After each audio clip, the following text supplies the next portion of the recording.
What is up? What is up? And welcome. Happy November. Happy Monday. Happy everything, I guess. Atomic Runner, thank you very much for your continued support. Brunin G, it's Banana. Welcome, welcome. Lurkers in chat, VOD viewers, everybody else, of course, equally welcome. So, as usual, especially on Mondays, I guess, getting home from work, getting stuff set up, is in a little bit of a, not exactly in a rush, but just didn't really take a lot of time to prepare stuff. I don't know. It's been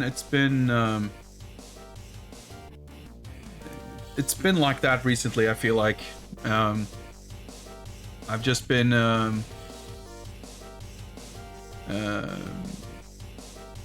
I don't know. Lately, things have been a little weird lately, and I've been enjoying streaming, and I've been enjoying the sense of grounding it provides me with having a regular thing to do. I've just had a little bit of difficulty balancing. It's not just work-life balance, just life balance in general, I guess. I don't know. Streaming has been fun and everything, but it's more about my off days and putting a little bit of extra time in preparing stuff and planning for streams and whatever else in between that's been a bit lacking. Alacal, what's up? Let's go. Well, yeah, soon enough.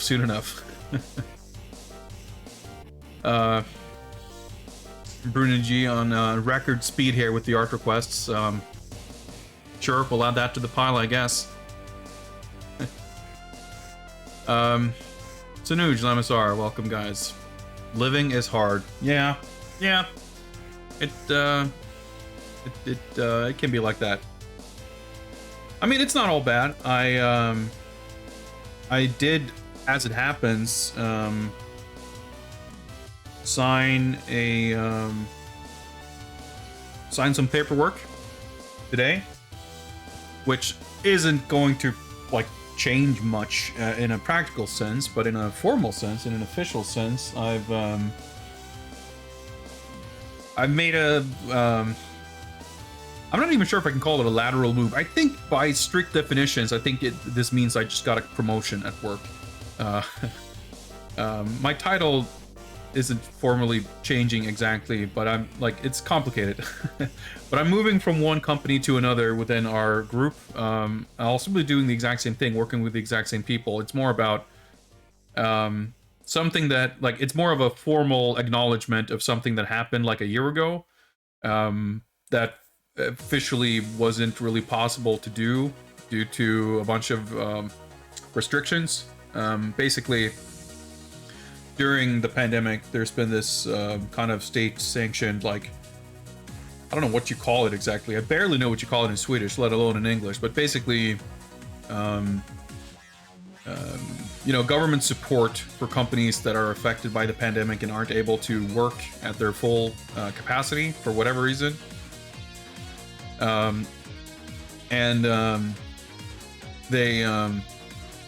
They've kind of stepped in and helped with financial support, and under those circumstances, companies can't really like hire new staff because if you're kind of on, what you would call it, like, not life support exactly, but it's kind of weird if you're like asking for financial support, but at the same time also like expanding or like doing that kind of stuff. I guess that this is my layman's understanding of the whole situation. But basically, as of November, I guess, or maybe as of October, I'm not sure. We're no longer operating under those kind of rules. So we've been able to kind of make it more official. Well, technically, it's funny you mentioned that, Atomic Runner. My title is lead artist. But I was asked like what title I wanted, basically, or there was a discussion about it, and now you're making me think, maybe I should have been Lord Artist, Art Lord. I mean, I could make that happen, probably, but I'm not sure if, I think it works well in some contexts, maybe less so in others. Maybe I'm a little too, in a real life situation, maybe I'm too humble for that. I don't know. I'll consider it. Maybe maybe if it's time for another promotion of sorts, who knows?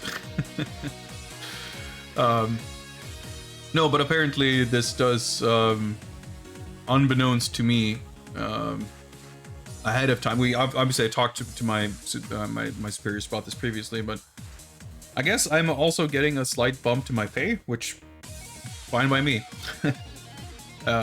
That's kind of based on that I'm like kind of figuring out that I guess this is technically a promotion. So you know, things are going well in that regard. But it's like I said, it's more about life balancing in general, making stuff fit together. I don't know, this year has been crazy. Like, I've been going through tremendous change in I don't know, lifestyle and habits and schedule, and privately and professionally.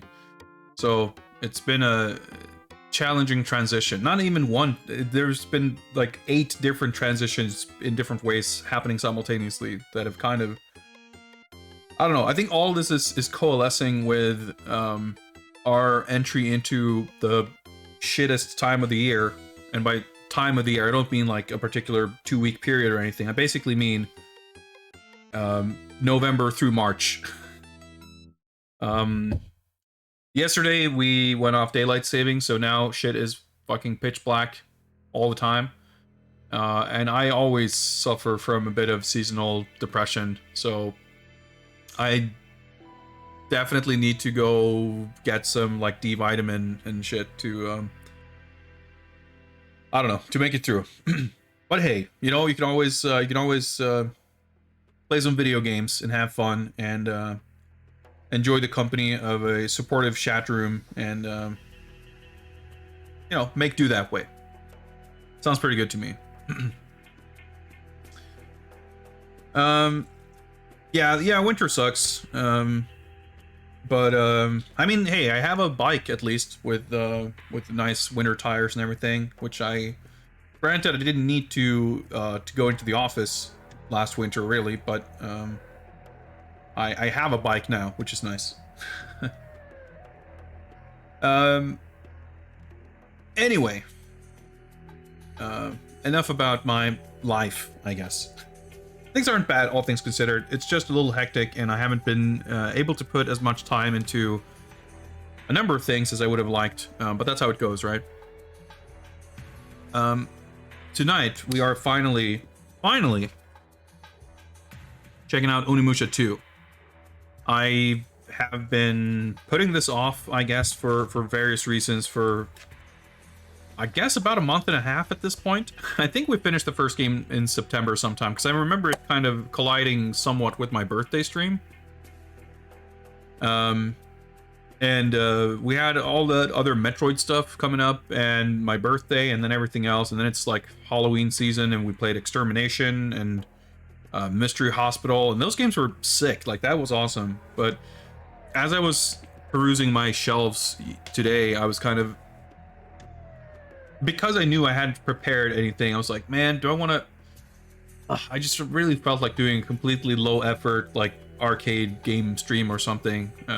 But ultimately I decided, you know what, let's get into it, because I think Onimusha 2 is going to be longer than the first game, and it's been kind of looming over me for so long now that I kind of just want to get it out of the way. I mean, I'm expecting to enjoy it, but I feel like it was probably not the right idea to put it off even further, especially not for the sake of just doing kind of whatever. So I figured, fuck it, let's just dive in head first into Onimusha 2. Want to get a bike, rollerblades, not really appropriate outside of summer. I can see that. I can see that. I mean, yeah, Sanuj, you know, people say that, you know, the snow helps, and I think that's like, that is, it's not completely inaccurate, but I think it is, it's a band-aid at best, because snow fucking sucks. I hate snow. It's like pretty to look at. If you don't have to actually leave the house, it's pretty nice. but I don't ski or do any other kind of winter sports that are like dependent on snow. I mean, I like the way it looks. It's like nice for the atmosphere, but that shit's gonna have to melt eventually, and it doesn't go away clean. Like, it half melts and then it freezes and then there's more snow, and it's just miserable. It's terrible. I think the way it brightens things up is, I mean, if we're gonna have snow, I'd rather it be white than black, I guess. You know, it's a silver lining. It's a very slight silver lining to an altogether miserable situation, as far as I'm concerned. So, I mean, I appreciate the fact that snow is bright and occasionally pretty to look at, but it does not, by any stretch of the imagination, offset the inconvenience and misery that it inflicts. And I mean, I don't know what things are like where you guys live, but over here it's like winter. It's not that winter lasts until the end of March. I mean, it does, but also throughout pretty much the entirety of that period, except maybe January, February-ish, where it's pretty consistently cold and pretty consistently winter. I feel like throughout the entirety of November and December, as well as the entirety of March and April, and like halfway into May, you'll get at least 2 different seasons within the span of a week. Like, I mean, yeah, I'm sure things are getting increasingly like that globally. That is true, but I mean, you can have warmer days and no snow and whatever, and there can go weeks, if not months, with no snow. But the shitty part is once you're past February, you can never trust that once the snow is gone, that it's actually gone. Because it'll just be... You'll just have a 5th, 6th, 7th wave of snow in winter, and it fucking sucks. Like, the temperature doesn't bother me that much. I can deal with the cold just fine. It's not my ideal. I prefer warmer temperatures, but it doesn't, like...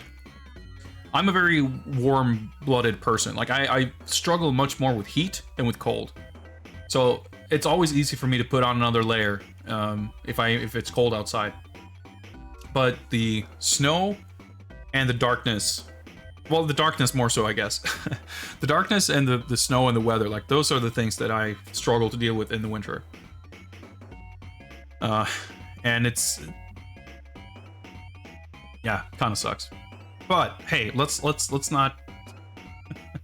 I mean, I realize it's my fault, but what do you say we don't dwell too much on that shit, and instead focus more on this? So, Onimusha 2, I don't know much about this game. I did not really do any significant research or practice or anything.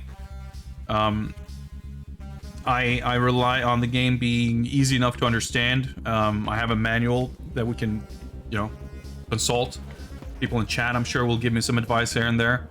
I hope my game disc works, for one.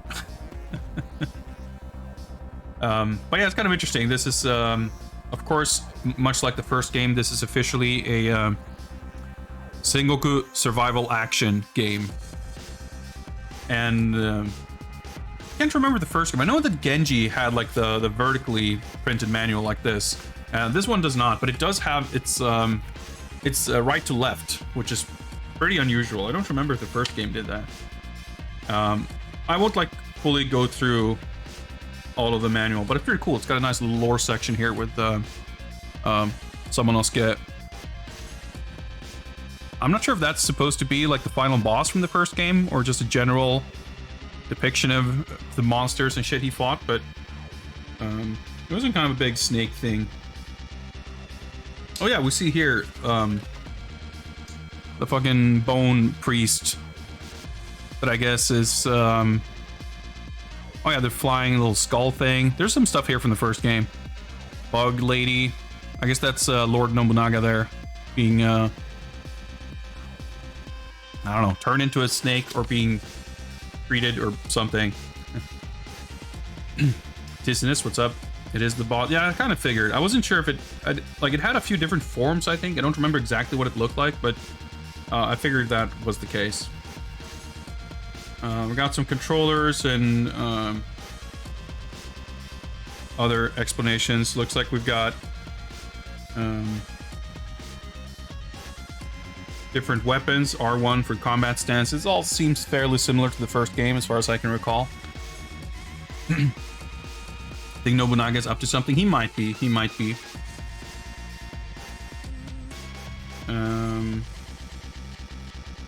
Onimusha Henshin. That sounds pretty good. Can transform. We can use bows and rifles. Change characters. That was a thing in the first game too. Isat's special moves. I think we're probably going to come back to this. I reckon the game's going to do a decent job of explaining these things as we come across them. It's one of those things, even if it weren't for the language barrier, just like reading through the entirety of the instructions and how all the systems work. It's not very conducive to actually remembering any of it or when you're playing. It's a pretty sick artwork here.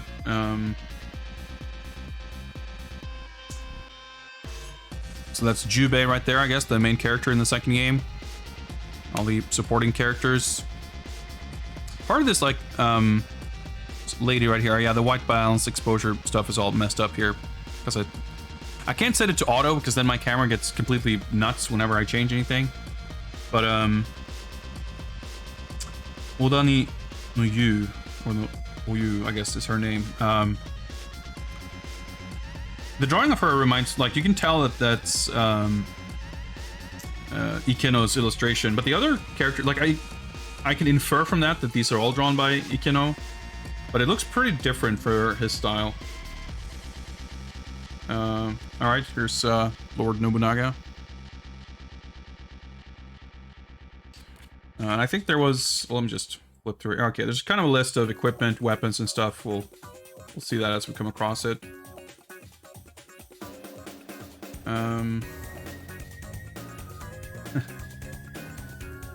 We get some advertisement stuff in the back. There is a Onimusha 2 official guidebook. There's some other... Oh, interesting. It's another Onimusha 2 book from Studio Bent Stuff, with cover art to be announced. Now printing, it says. That's a very common thing you see in Japanese advertisement, like when there's like the announcement of a product, but the design of it isn't like completed yet. It'll just say now printing. But yeah, Studio Bent Stuff is the publisher that put out the All About series of fighting game guidebooks, which were incredibly sick.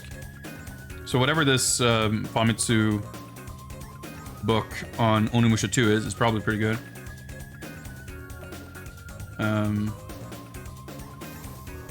Well, yeah, I'm assuming this artist has music featured in the game because there's like ads for upcoming albums and singles. All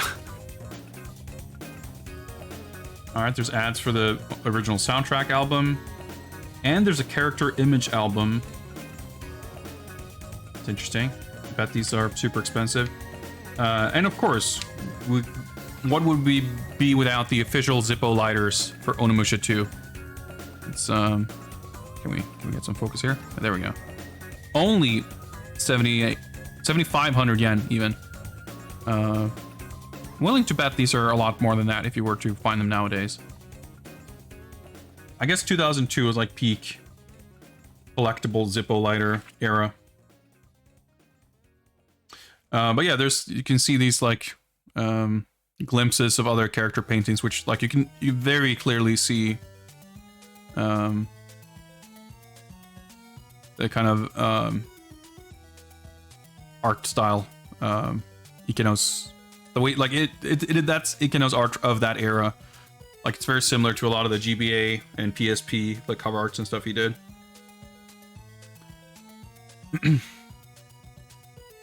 Looks cooler than in the game. Well, of course, that's what you get with sick 2D artwork. It's always going to look cooler. But as we've seen in games like Extermination, you know, this is still an era where that 2D illustration style tended to be more directly translated or translatable, you could say, into 3D art in a more direct fashion, which I always appreciate. I think this game had a 60 hertz option in PAL. In some weird way, I feel like that it doesn't... Well, I shouldn't say it doesn't surprise me. It's impressive because most games sure didn't, but the Onimusha games, as we learned when we played the previous one, I assume the same to be the case here, that it has, like, English voices and I think English subtitles, at least. It wasn't, like, menus and stuff were still in Japanese, but it was at least partially bilingual. I guess that kind of attention to, I don't know, an international audience could conceivably translate into having those kinds of options. I'm definitely talking out of my ass on that though, but hey, that's nice. Luckily, we're playing the Japanese version, so that's not a worry. Before this starts flipping out, let me just make sure that we have the sync option thing fixed. Which reminds me, I think there might be firmware for the RetroTink that I didn't get around to updating. Before we boot up the game, let me check to make sure. 2 megabytes free, that's no problem.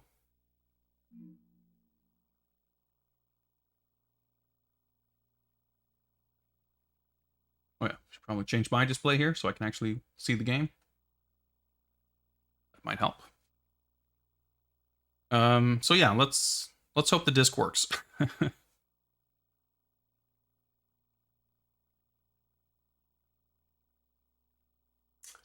Quite the anticlimax if that were to be the case. It'll take a bit, as always, because of my launched PS2, which has a software bug that makes it always try to read a disc as CD. It takes like a minute before it will even attempt to read it as a DVD, at which point it typically just promptly works.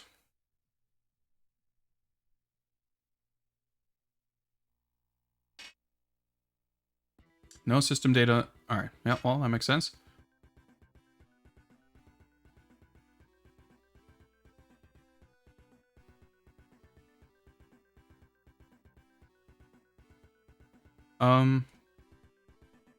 Even though that's just one sort of aspect of one part of what the legislation is kind of there for. But yeah, in common parlance, DMCA as a verb tends to refer to DMCA claims and or DMCA takedowns issued by, in the best of cases, the actual copyright holder. Of course, there's also plenty of cases where there's bots, where, or like, there's all these automated systems that will detect the use of, I mean, usually that's how it works, right? No one's gonna go through and manually flag stuff. And sometimes those like automatic filters can be quite imperfect, let's say. But yeah, so usually if you're playing copyrighted music or the game you're playing has licensed music or something else that'll either trip a filter up or just have it be confused or you know, in many cases it's completely correct or, you know, it's doing what it's supposed to. It tends to mean that the audio, at least for that section, is going to be muted. But I figure that's fine because I'll probably be talking about this for like, or not about this, looking at this screen while talking about nothing for a good 15 minutes before we start playing. That tends to be how it goes. But as far as consequences, like, you never know. I mean, Twitch recently, I think they announced some kind of new, I guess there had been some kind of negotiations, I think, between Twitch and, was it the RIAA? The Recording Industry Association or whatever it's called. Where I think, like, from a practical standpoint, I don't know exactly what it's going to mean. But the thing is, too, like, with any kind of infractions against any part of the terms of service, like, you never really know, right? Generally speaking, I think, actually, I think what's sort of happened, or the change, if I recall, was something along the lines of preventing those kinds of automatic, like, there's like a way to excise the infringing content from your, or like from your channel without or before it like triggers any kind of third strike and you're out, like instant ban or something like that. I forget exactly how it works. It's supposed to ostensibly be a little less fraught with risk. But for the most part, you're not getting copyright strikes or stuff like that. You're not supposed to anyway. But again, with the asterisk there of, but you don't really know.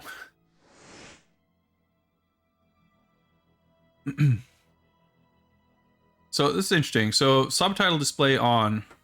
So far, I'm not seeing any actual language settings. There might be other subscreens. I don't know for a fact that these games... I know that the fourth game is like completely bilingual. So I was a little surprised to see that even the first game had English in it. English voices and stuff even. But it does not appear necessarily that that'll be a thing here. We'll see, I guess. Vibration, yep.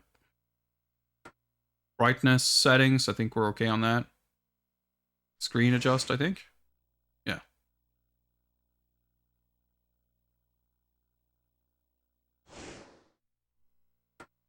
Controls. Alright, R1 for stance. L1 for defense. R2 for 180-degree turn.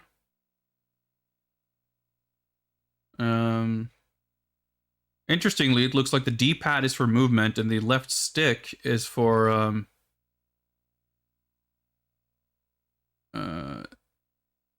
Hamai Koko no Henka, like changing direction of your stance, but it says only for using, or like when you're using a bow and arrow or a gun. So something to do with aiming direction.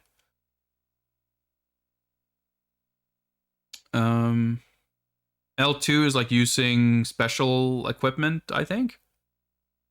I guess it's like using some kind of sub-weapon or extra ability when you're playing as an alternate character. Select to pause, start for menu.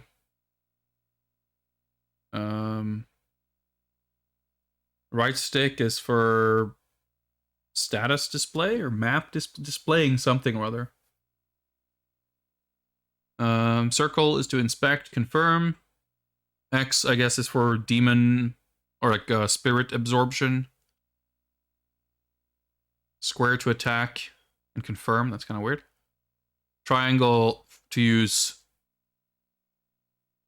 Oni Senjutsu demon skills, special moves. I think that's what it was in the first game too, but I can't remember exactly. But it looks overall like the controls are pretty similar. Yeah, no language options. Interesting. We'll probably understand even less than in the first game, but that's fine. Hookten special. I'm assuming there's nothing here, really. Okay, well, okay, so there's a video making of, okay. We can watch a recording from the Onimusha 2 mocap recording sessions.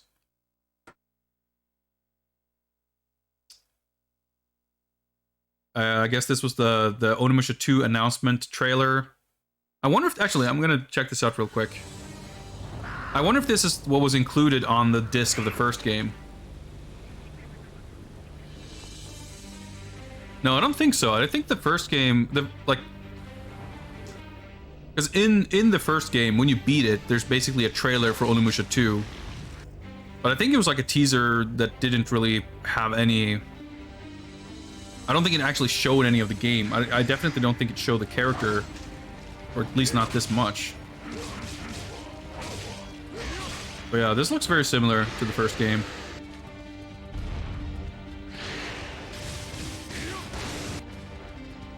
But yeah, this, it said that this was the trailer released to announce the development, basically, like, yeah, announcing that Onimusha 2 was under development.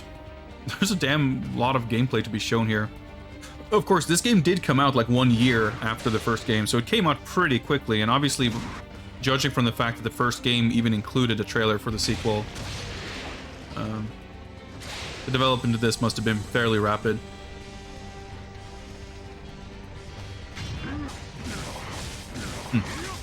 Oh, it's kind of cool you get to fight with both characters at once. I don't think that was ever a thing in the first game.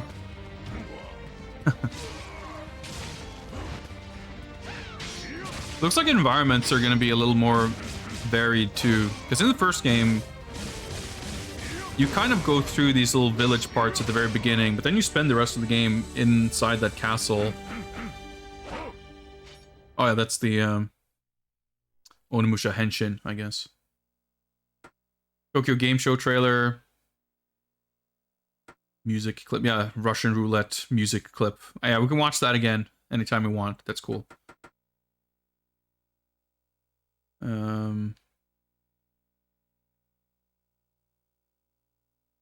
So this is, I guess... Oh, okay. I thought it was like a video, but I guess not. Dude, this is pretty sick. This shit is just all in here from the start. That's interesting.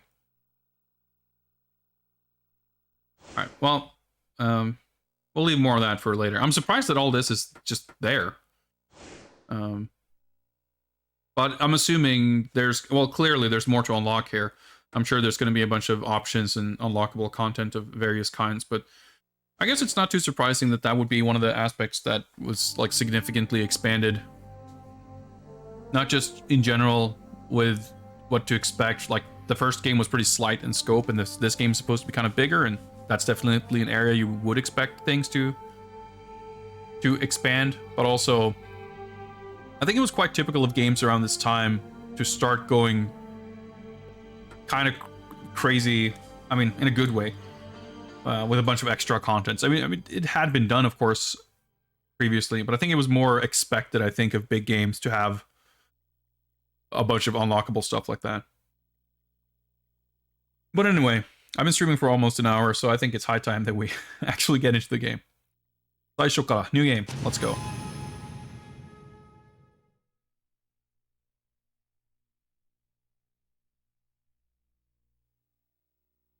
A63年、桶狭間の戦いで今川義元を討ち果たした織田信長は、その直後、敵の放った一条の矢を受け命を落とした。Yeah, this is the arc from the manual. だが、信長の命運は尽きなかった。地下深く生息する玄魔の力で蘇ったのである。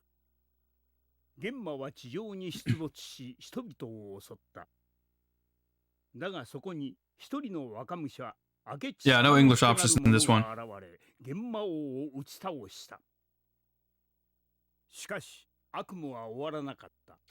それから数年後、新たな玄魔王となった信長は、再び天下統一へ開始。Yeah, it talks about Nobunaga coming back from the dead as a Genma lord to continue his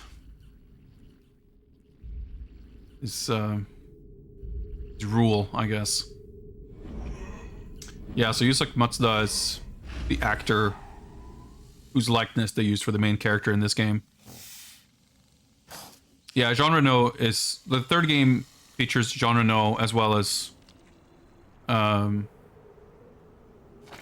Takeshi Kaneshiro returning as Samanosuke.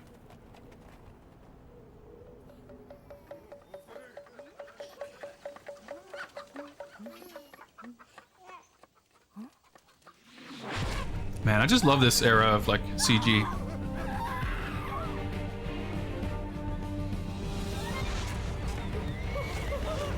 So in the first game, that was always something that it cracked me up, kind of seeing it in the credits, because it's such a puzzling kind of thing what it even means. But clearly here, you know, they have these different people from different companies involved creatively.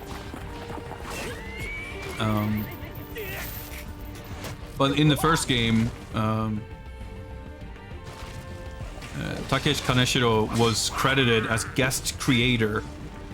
And I would be very interested in learning what that actually entails.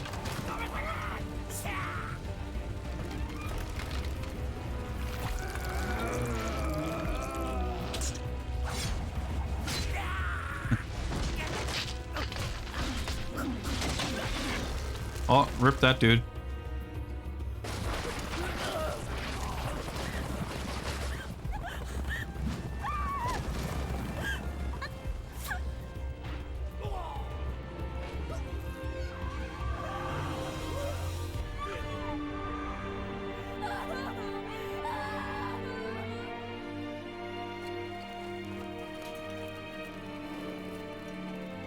I'm excited to see if Nobunaga has more of a presence in the actual game. Because he wasn't really... He didn't really have much of a presence in the first game.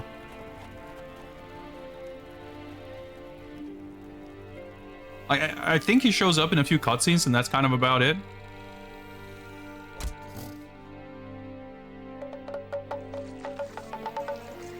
Like, I guess the final boss is maybe him turned into a snake. or not, it was not entirely clear. But we don't interact with him or see him in, like... Well, I don't know if human form is the right word for it, but... recognizably...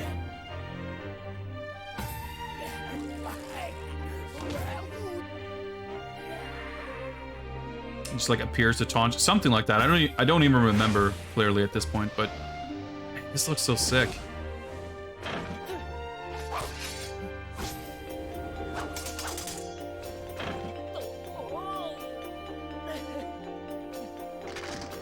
Uma Kotaro, yeah.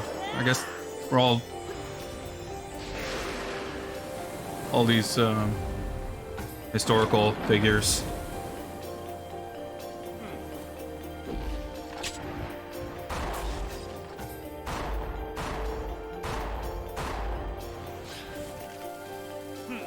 Fuck it, let's just shoot some guns. This is sick, though.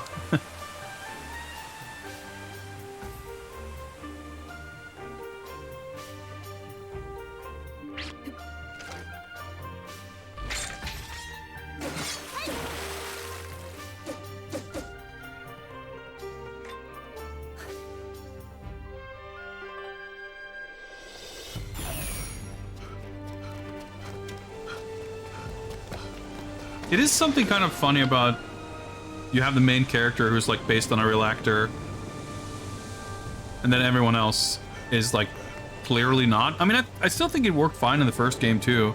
You had some of the side characters having very sort of stylized faces and stuff. It's just kind of an amusing contrast. 旅先で故郷の急を聞いた柳生十兵衛は急ぎ柳生の省へ駆けつけた。立ち上る悪い予感を振り切るように十兵衛は走った。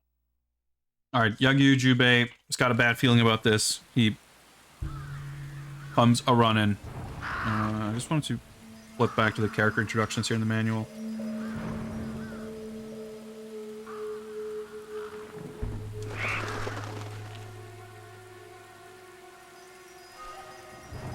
So they do have helpful furigana here for the names, because that's the thing, all these like historical medieval names, they all have like very archaic and specific readings for the kanji, which are like, if you're not familiar with that particular person or name, it can be quite difficult to figure out the the reading of the names.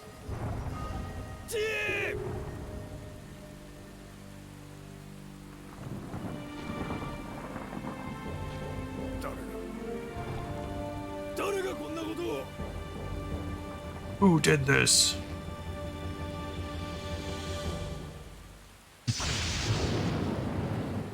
It's interesting. Oh, well, okay.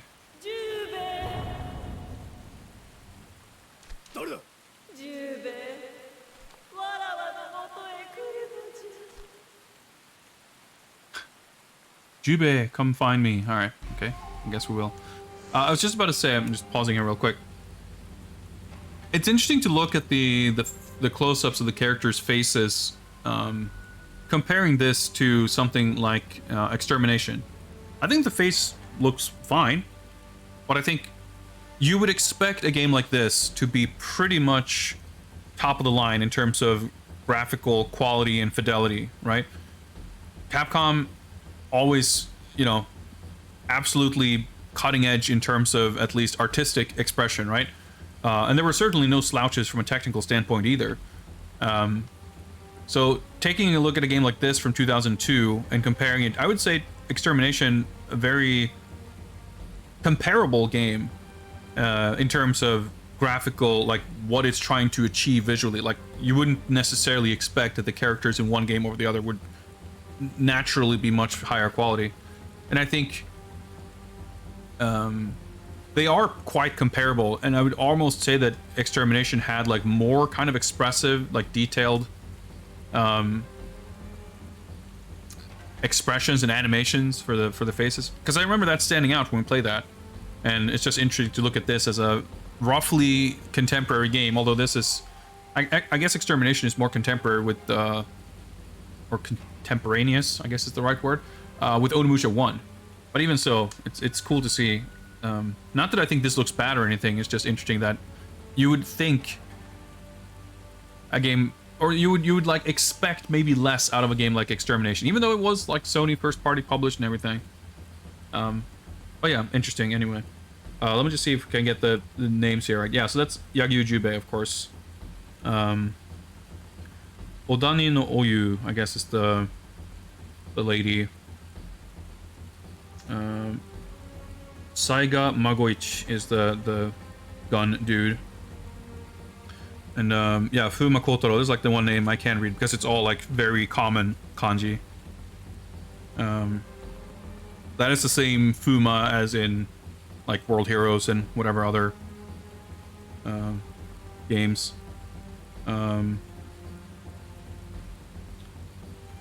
Ankokuji Eke, I guess, is the monk-looking guy. Not a name that I'm instantly familiar with.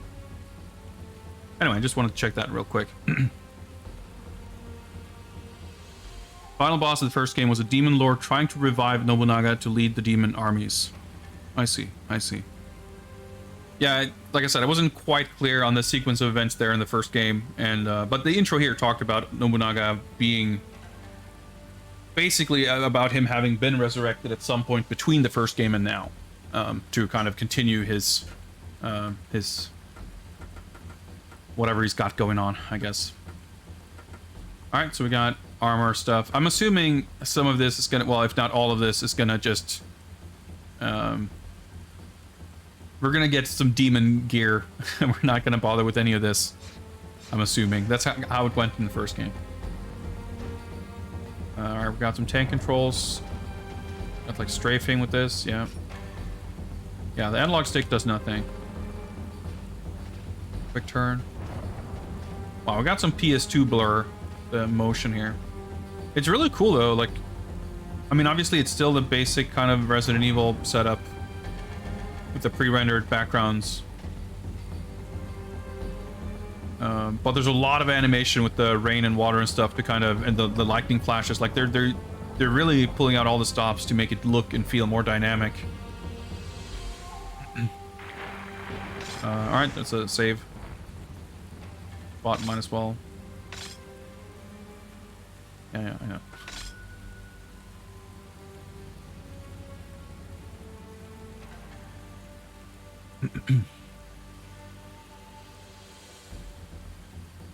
Classic PS2. First save takes like a year.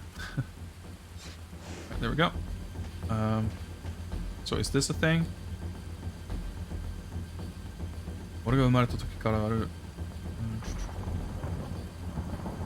nothing important. So yeah, I guess he returned home to this village and everything's been fucked. This is where I used to live.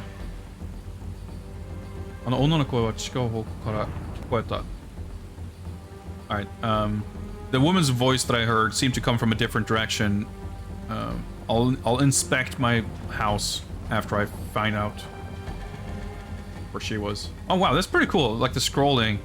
That's kind of what they did in the for the widescreen mode in the re-release of the Resident Evil remake, because they made it kind of tried at least to make it work for 16:9. So they had it's basically like pan and scan where it's like zoomed in but it scrolls.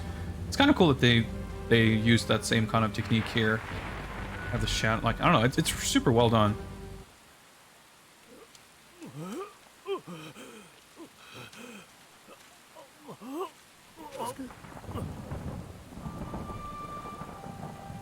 Just this Oni on his jacket.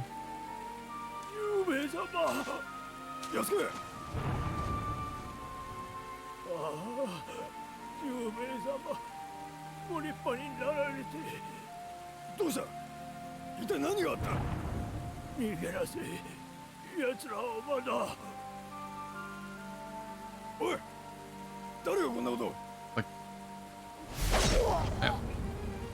Like, Jubei, you should get out of here. They're still here. And he keeps trying to ask who did this, but well, these guys.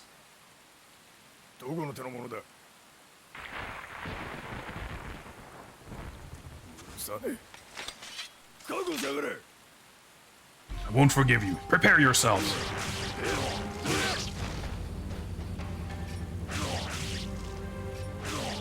It's a block. Yeah, you kind of snap onto enemies too. Yeah, movement in combat still like smooth and responsive. I mean, not that I would expect it to be any worse, but Yasuke.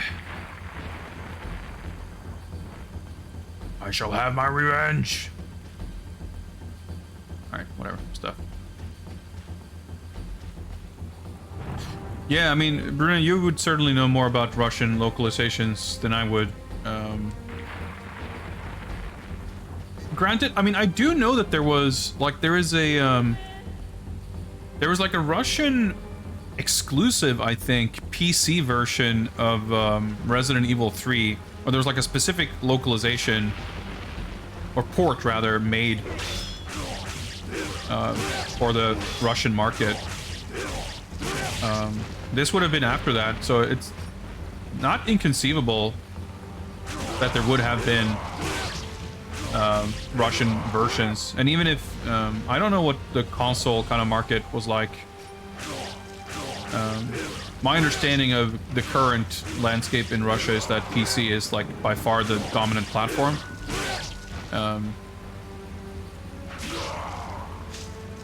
So regardless of where you played it, I could see conceivably that if there was a translation for a PC version or something like that, that there could have been hacks or pirated version that would use that translation, like grafted onto a console version or something. Like, it's not inconceivable. Okay, so you click the right stick to go to the map screen. A bit awkward, but at least you don't have to go through multiple menus to get it, so that's nice. I guess the little green box up there is the, or, I mean, down, but it's upstairs. The safe spot. Alright, okay. Can we zoom or anything? Nope.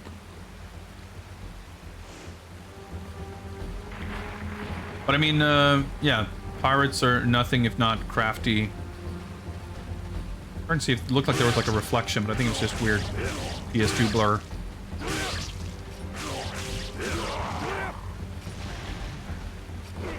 Oh.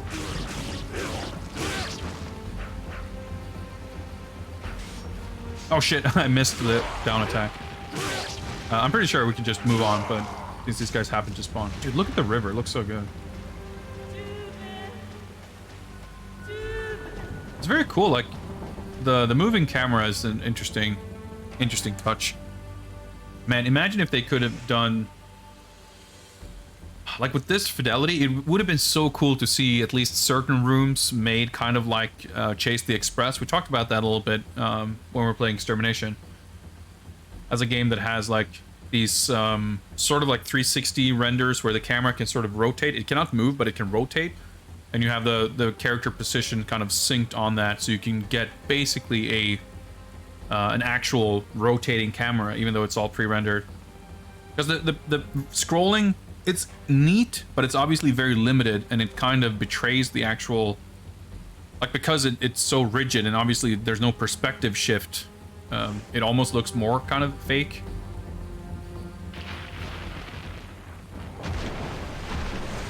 But overall, like, I mean, I guess this is fairly, I mean, 2002, I think this is the same year as the RE remake, right? It's just funny to me that somehow, to me, these games feel like they're from a different era somehow, or that they would be older. It doesn't make sense, but it's just funny how things like that can feel that way. I mean, I'm sure that's mostly because these games, this one in particular, I feel like, has been kind of left by the wayside.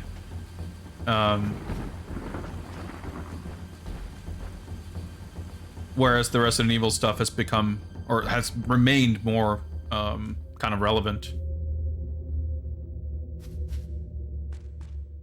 I guess it makes sense what you're saying, Bruno, that if anything, like, consoles are more prevalent now than they were then. Still, my impression is that the PC is... I mean, it's the same thing here. Like, consoles are popular. Looks like there's something there, but I guess not. But PC is still kind of... Like, Scandinavia has also, like, been a very PC-centric and kind of PC-heavy region.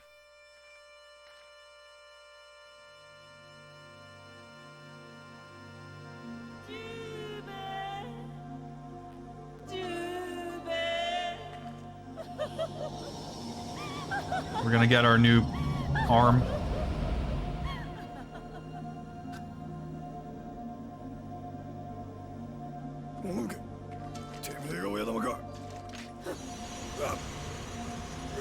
I'm not a big fan of his voice. It sounds very gruff.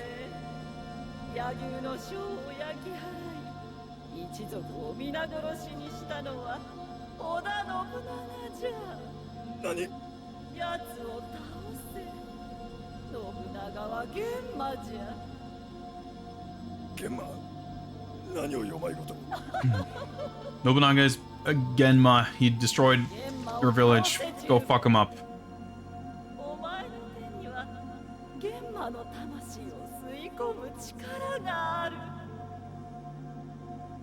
You have the power to absorb Genma souls. Use that power to defeat Nobunaga. Alright. Simple. Straight to the point.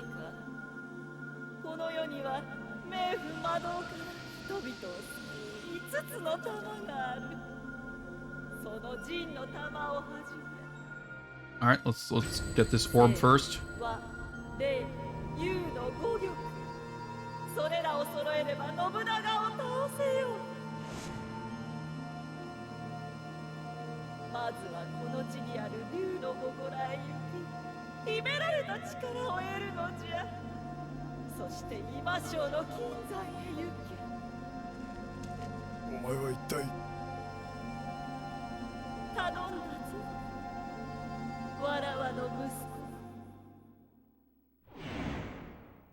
Alright, so I guess we have to collect a bunch of orbs all throughout the lands to gain the power that we need.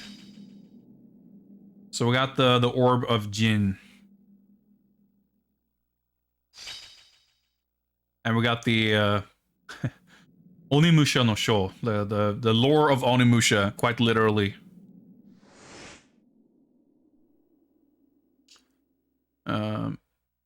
Genma toast to Tamashi. Alright, yeah. Defeat Genma, hold X to absorb their souls. They come in different varieties.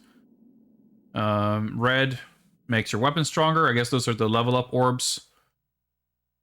Blue increases or recovers Oni juice. Yellow, I think, recovers health. And that last one, purple, I think? Green or purple? I'm bad at kanji. Onimusha ni Henshin, transform into the demon warrior. So that's kind of interesting. That's a thing that was like the end game of the first game, right? Samanosuke ascended and turned into the titular Onimusha, the demon warrior. In this game, it seems like that's a mechanic, because was there a button for it? I forget, or maybe it's that it's just like a power pill in Pit Fighter.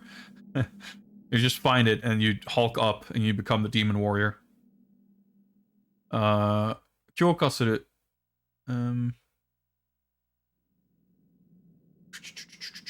Okay, from your menu you can pick enhance, so enhance your weapons and abilities, etc.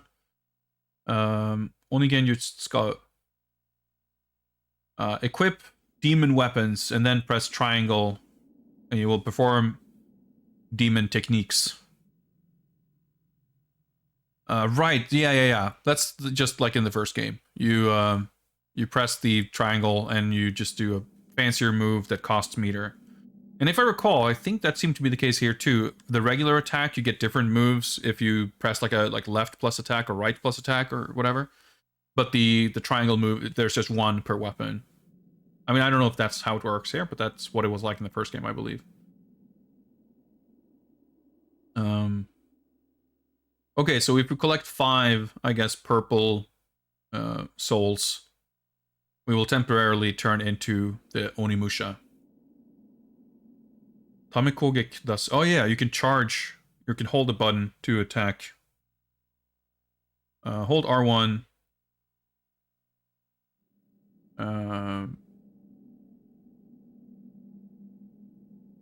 We can hold R1. Press R1 firmly. So I guess this is an analog input thing here. And then after a while, press square. So it's not like you're holding square, I guess. That's interesting. Ogishoya. Yeah, you can find new books that'll give you new techniques. So if I'm just holding R1, if I'm holding it firmly to make a difference, nothing changes in the UI. I can't hold square. Oh, I guess maybe I have to have a... I probably can't do that with my human sword. Dude, even you can walk into the water and you see a little splashing effects. Like they thought of a lot of cool things to make it feel like the 3D models are interacting with the rendered backgrounds. It's a really nice touch.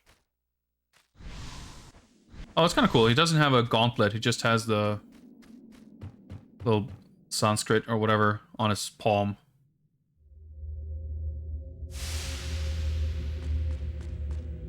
So do I go back to my house now?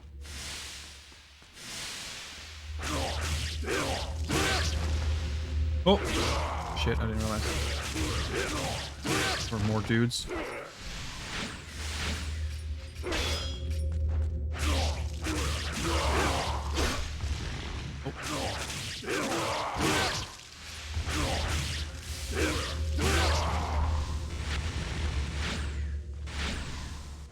Oh, wait, what? Oh! Ooh!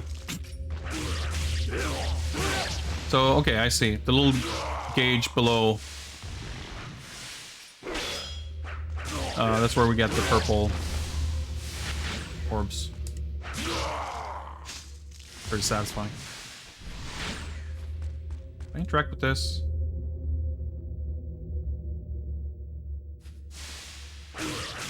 Oh, I think we probably absorbed things from that, but it would have been all exhausted at that point anyway. Those little hops. Oh, little froggy. That little rock formation looked pretty conspicuous there.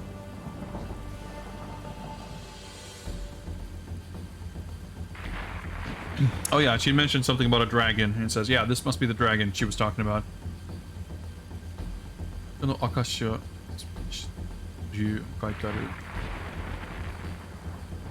Yeah, it's the dragon. He's waiting for proof or something, so I guess my new and improved hand is the proof it's looking for.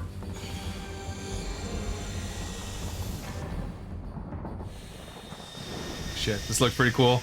I like this. There we go, it's just a little demon sword dispenser.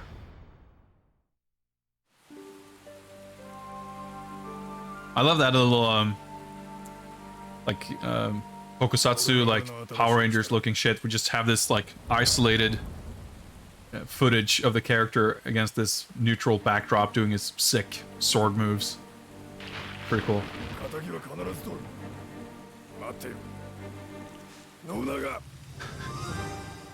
Nobunaga. He sounds like a brute. 朝井領北近江朝倉領越前の3カ国が接する今城の谷で金の鉱脈が発見された。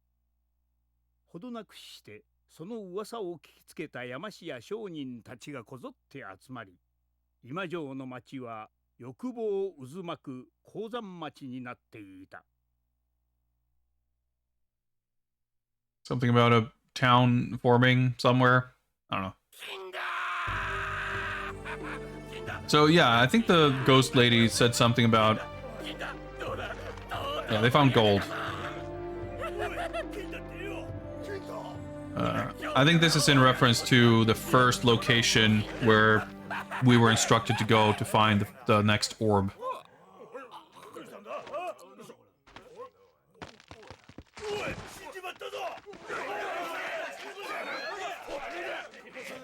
Alright, he just died, so let's just go grab his gold.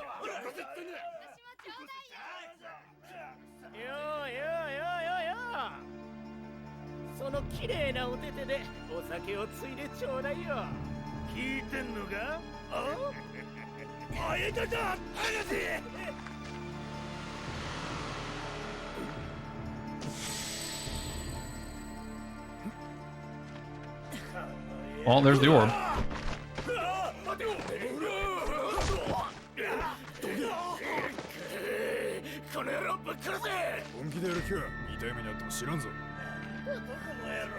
These guys are pretty... I mean, would you fight someone who dresses like this? That seems kind of... Seems foolish, if you ask me.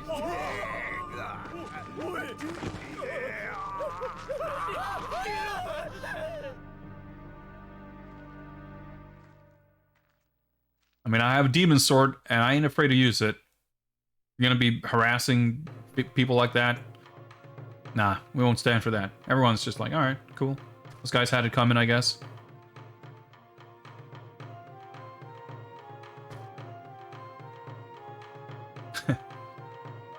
Nissan, sonde kanai? And I have some fun. Ara zannen.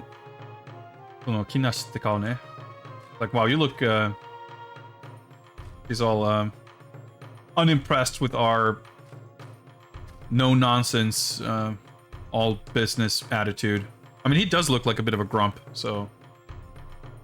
Can't blame her. I mean, this is fascinating. We're just, like, in this village. We're interacting with people. Like, there was nothing like this, really, in the first game.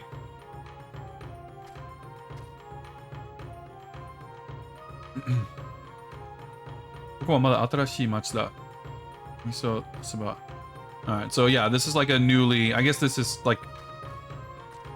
It's a city that recently popped up in the wake of the discovery of gold, it sounds like.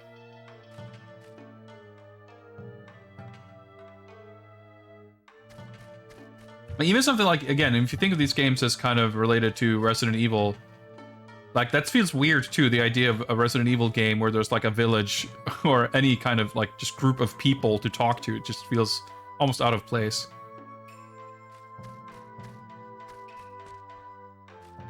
Let's see what's upstairs. Whoops. Oh, what's up, Solana?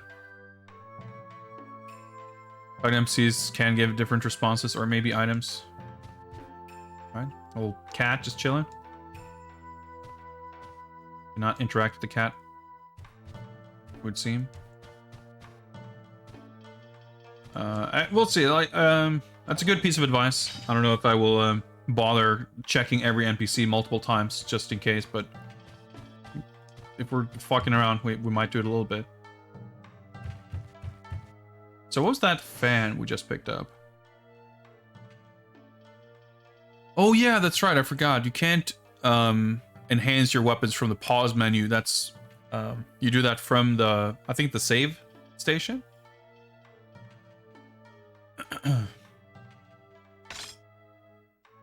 Right.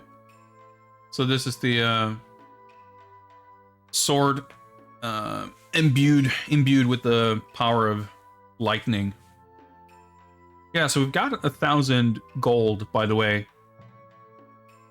Money was not a thing in the first game, was it? Like, I in my memory, I think I'm conflating Onimusha and Genji here and there, because Genji had the shops, but I don't think Onimusha had anything like that.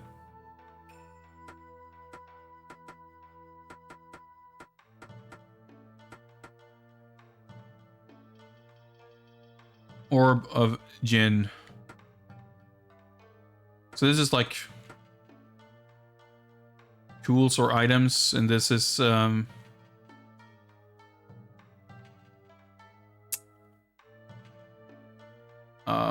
I guess this is, is this like valuables? Yeah, I think it's probably like key items or something like that. Wasn't the upside down due to store clerk? I think we only talked to him to travel to the demon realm or whatever, the bloody palace. I don't think we... Oh yeah, we have the map here. So yeah, right, that's what in the first game, right? I remember that. Going to the map screen was very clunky in the first game. You trade items with the people you saw in the trailer. Yeah, that's kind of... I assumed this was something that we would use in some kind of a barter type situation. It's rather arbitrary.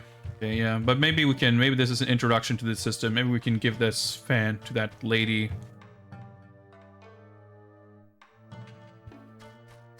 We'll explore. Actually, do I have...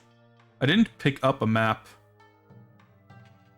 Well, I guess it's Resident Evil style. You can get a map, but you can also just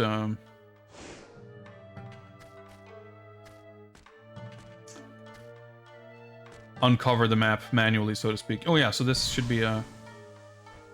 I think.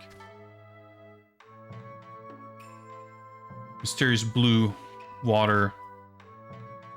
Oh yeah, okay, I see. I can recover my demon gauge, but it's already full, so... Serut, yeah. Already it feels like this game has... Like, in some ways it's very similar to the first one. But it's adding on top of this all these different, like, items.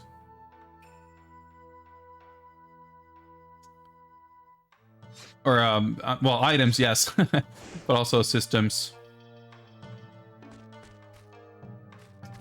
With, like, interacting with people and... I guess bartering, or just, like, I don't know.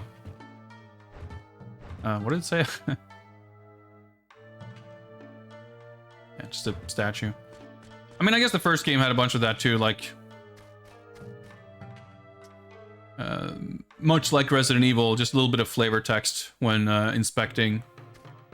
So I'm curious if... Yeah, no new dialogue, but do I like offer items? Like you would use it?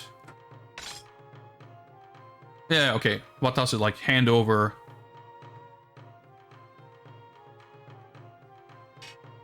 Okay, nope, can't do that here.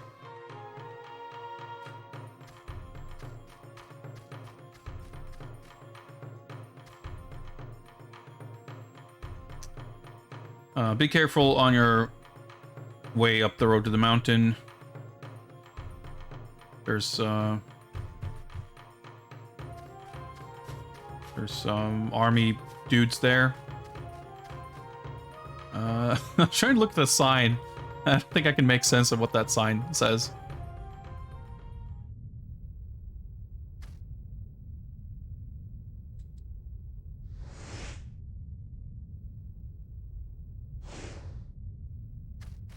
Like, I have my sword drawn, so...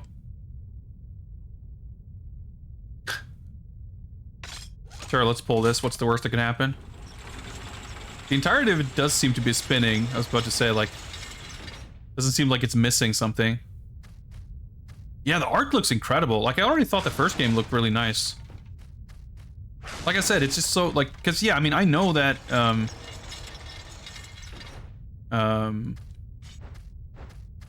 me see if I can, like, push this or anything. Like, the RE remake looks amazing. It always did. It still does.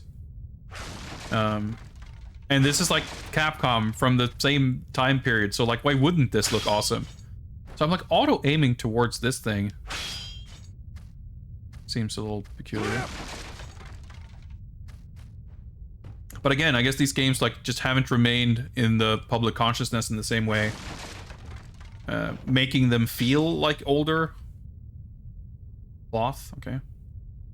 So it somehow feels surprising. Alright, so clearly these things are like... Oh, you can do like a running attack. They're real-time rendered. But I can't seem to like push them or anything. There's a big box up there. I wonder if I can just run. I mean, obviously I wasn't hurrying to that little elevator last time. Let's see if we can make it.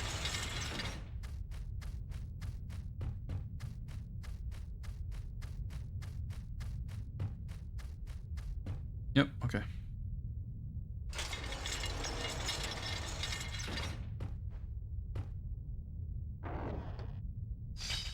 Oh, interesting.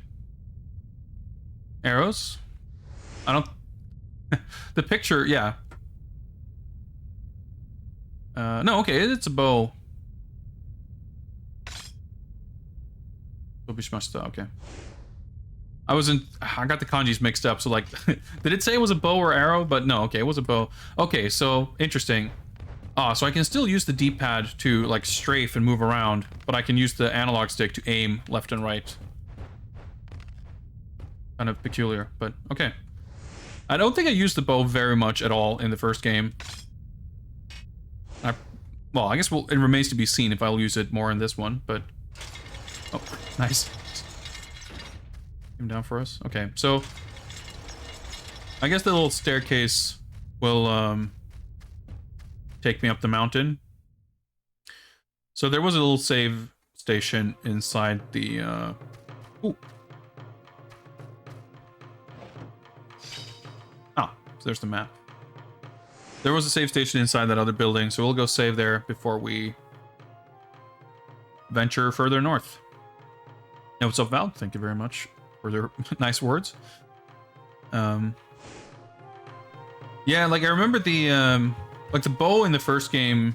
Yeah, using the bow or the gun is nice against the bug lady, but I guess, you know, when you're fighting archers, it's nice to be able to take them out. But it like rarely feels worth it, just given how arduous the process is of going through the menu to unlock stuff and everything.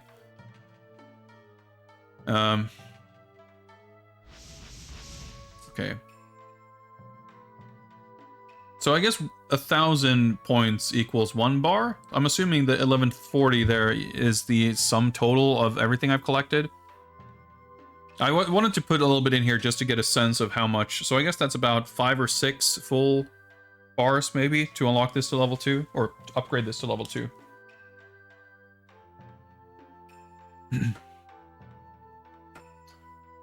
Huh. You can actually upgrade your armor too. That's interesting. I have played every game in this series leading up to this, meaning I have played the first one, and I've never played any of the others. We're playing them in order. Technically, I've played about 25 minutes of Onimusha 3, but when it came out.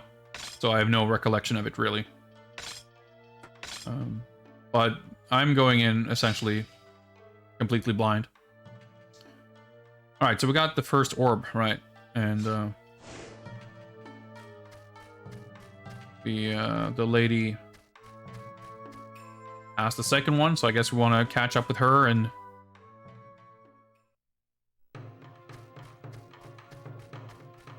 see what the deal is. Yeah, it was interesting when I posted my Onimusha artwork on Twitter and stuff a few weeks back. I just kind of casually just asked, you know, one of those little engagement prompts for people to like let me know what their favorite game was in the series. Unsurprisingly, a lot of people said 3. And I feel like 3 3 was the one that was kind of the... Oh shit, the launcher? In the West in particular, like, 1 was a semi-big deal. It was like an early-ish PS2 game. There was like the Resident Evil sort of pedigree. Alright. I was gonna say binoculars, but I guess that's just a telescope.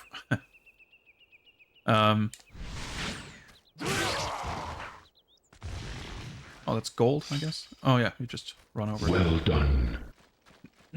Pushed 2, thank you very much for the follow.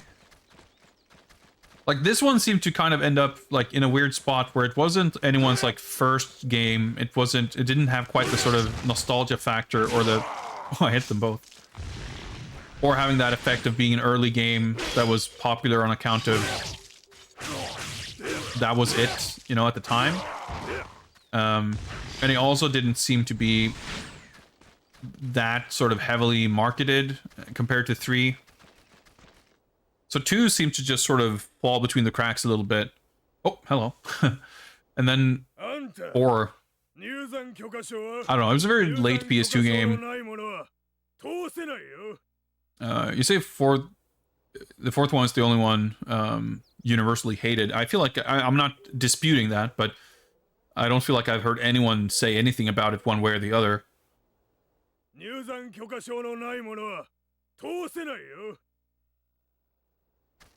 Can't run past. Alright. So I guess we need I can't like have a dialogue with him, I'm assuming. No. I need a permit, I guess, to enter the mine? The mountain?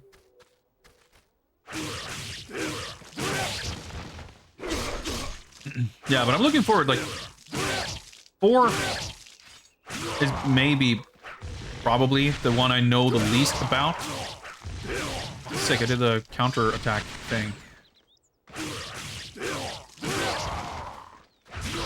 I mean, I guess I have no idea about this game either, but at least I've, like...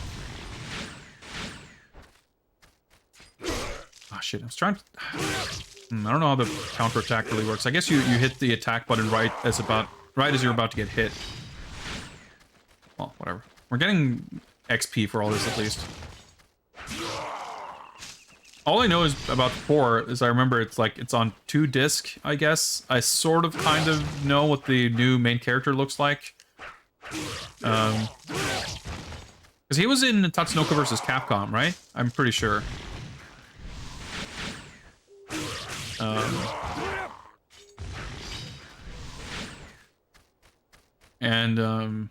Yeah, that's pretty much all I know about it.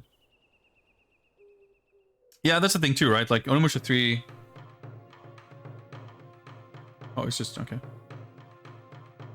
Seemed to be a relatively big deal, you know? So... Alright, so I guess we gotta... get a fucking miner's license. Mesh, I guess it's a restaurant of some kind. Maybe we can actually go... I just figured kind of we came from that other direction. Man, I'm not excited about the prospect of like having to do more Can you move out of the way? Yeah, thank you. Adventure-y stuff. I mean, it's not helped by the language barrier, but it's not because of it. Even if this was all in English, I wouldn't be that excited about, you know, doing fetch quests and having to talk to NPCs and all that kind of stuff. It's not exactly what I'm looking for in a game like this.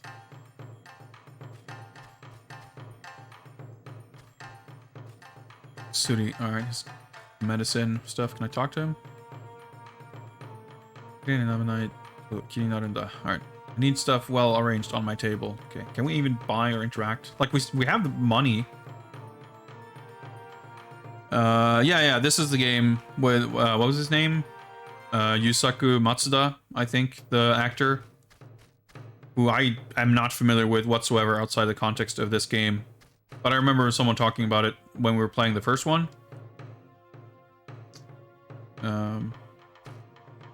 That he was, I guess, someone who they were able to get the likeness rights to through their estate or whatever. The first game also has a main character based on a real actor, Takeshi Kaneshiro, but he is very much alive. And he was also credited as guest creator on the first game. It's very much unclear to me what that entails exactly, but... Dude, that was such a cool touch, by the way. I just noticed...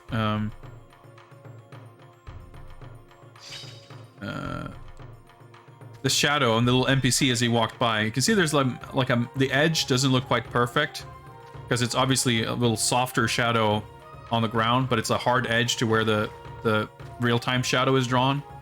But it's a nice touch. Obviously, shadows don't overlap in real life, so they made it so that the shadows aren't drawn where there's shadows on the ground. Like, again, there's like so many cool little touches with like overlaid video and interactive elements. Like, they really refined all this like technology to really make it feel like the characters are inside this environment and not just, and that the environment is not just an image in the background, which is of course exactly what it is.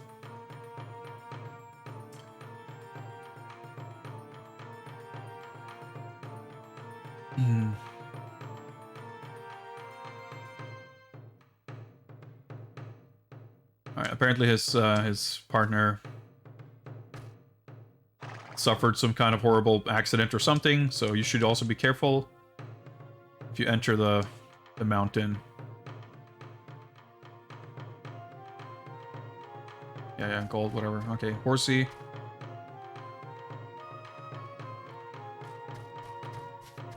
Nice horse. Oh, there's a little box here. Okay, we got a Tengu mask. We're just finding all this crap. Man, I'm just like... I'm feeling very nervous about, like, this prospect of, having to, like, look up a guide to just, like, figure out which NPCs we need to, talk to and trade with. Alright, this is the first time in the town. Place is pretty nice. Except for the demon army just hanging out outside city limits, I guess. For what purpose did you come to this town? Gold? Maybe women? No, well, not quite.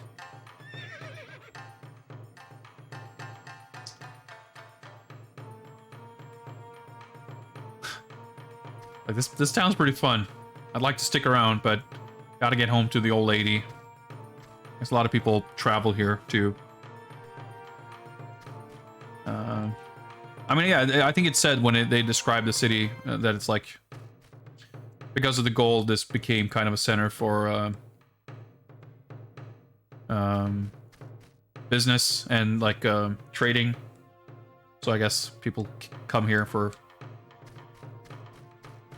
shopping, basically. I mean, it doesn't quite seem to be super poppin', but, you know, I guess everything is relative. Maybe more stuff going on here than in the in the village we came from. Yeah.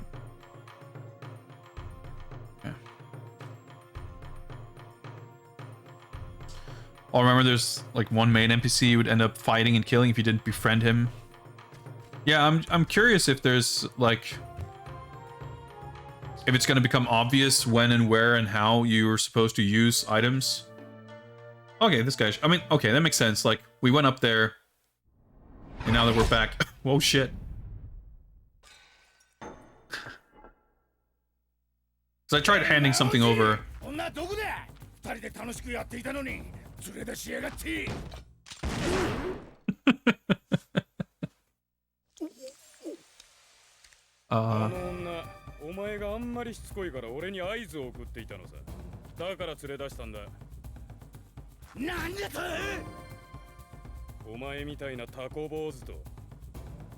This guy owns.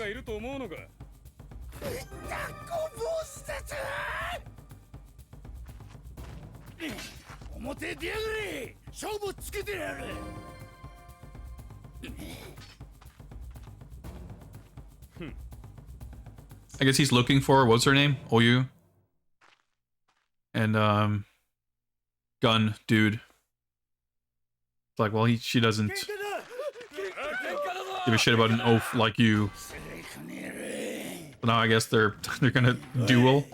They're gonna take it outside.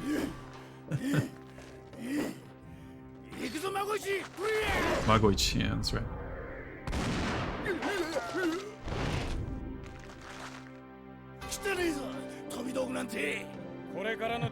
It's a fucking nice, friendly little sparring match with a fucking shotgun. Cut it out, you guys.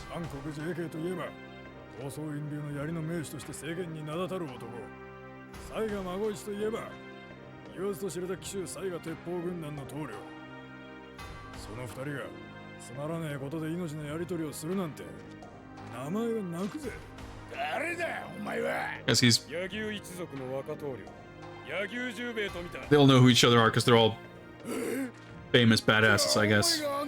It was like, fuck are two dudes of your stature doing just fucking around over something like this? So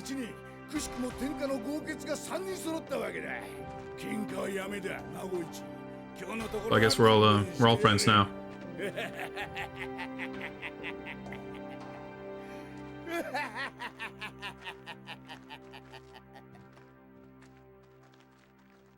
As far as having like actual story characters, I'm happy to have more interaction and more characters.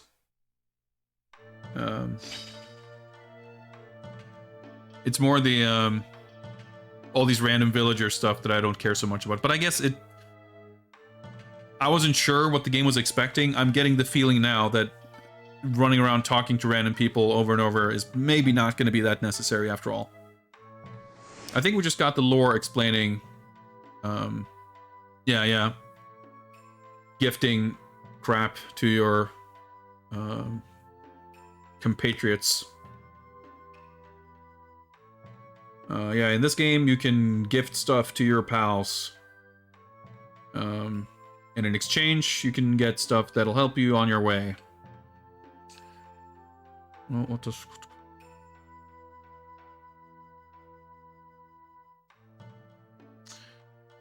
when you're by someone you can gift stuff to, there'll be a little symbol or icon displayed on screen. When that's showing, you press the start button to go into your menu, finding stuff, and hand it over. I see. Okay, yeah. So at least it'll show you. So presumably... Yeah. Press the start button.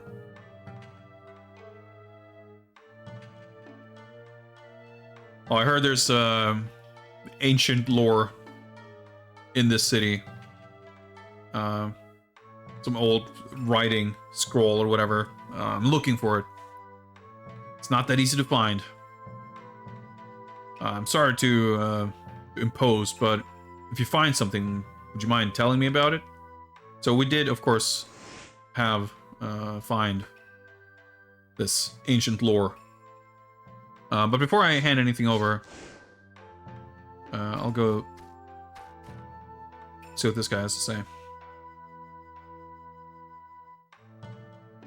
It's like, well, as you can tell from looking at me, I like booze, I guess.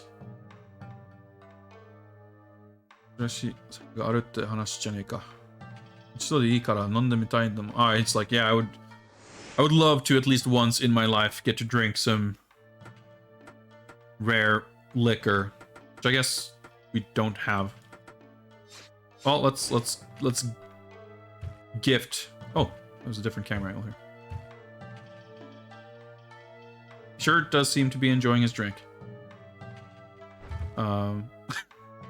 Grumpy face.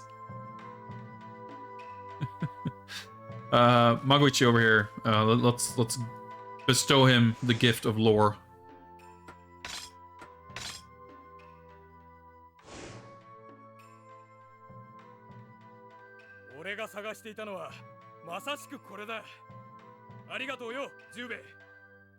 This is just what I was looking for.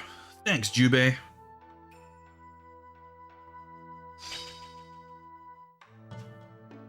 So I guess that's some kind of super... It literally says super demon medicine. I'm gonna guess that's like a full demon gauge recovery or something like that. Large demon gauge recovery. Which at this point probably means more or less full. So what if we talk to him now? Does he have new stuff to say? How do you do that? 読書家? I don't know. Like, I'm quite the scholar, if I say so myself. I gotta study up. I gotta learn all the lore. Ah, okay. Yeah, this guy's selling license to enter the mountain for 100 gold. Well, enjoy. Nice. Cool. Well, I guess we will we'll save again here. Let me just double check. So 1820. I think that about adds up because it means that sum total it would have been about 2 full gauges close to it, which would be close to 2,000. So 1,000 souls equals 1 gauge. This whole system is a little weirdly obtuse.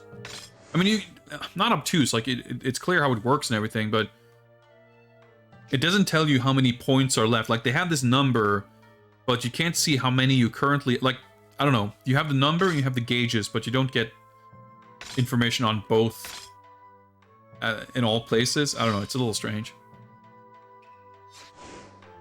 Alright, I've been going for a bit here, so I think since we just saved and we're about to, I guess, kind of get started proper, I should take a short break. I kind of need to go to the bathroom anyway. We're getting into it. It's a bit of a slow start. That's about, you know, what I would expect. We do have one demon sword. We have done a little bit of fighting, but I feel like we haven't quite really, I don't know. Feels like we haven't quite started, but we're about to, I guess. But yeah, I'll be stepping aside for just a little bit. I'll see you guys shortly.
right.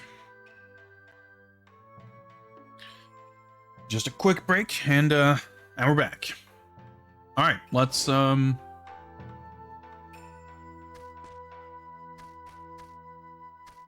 let's go. Wait, see a foot there? Oh, it's this guy. Okay, I see.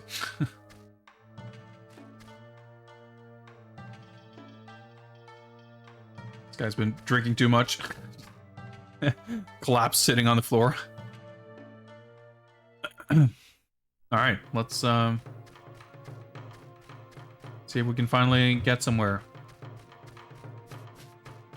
I'm a little bit alarmed by the seeming frequency of enemies respawning in this game. It kind of feels like you barely have time to absorb souls and stuff. There we go. Well, we got a couple purples.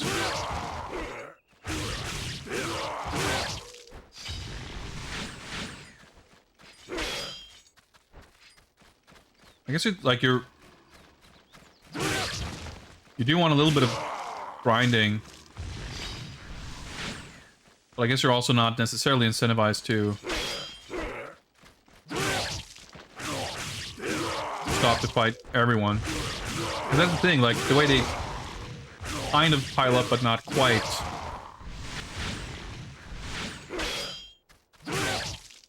Kind of means that if there's a group of them, there's going to be like some kind of straggler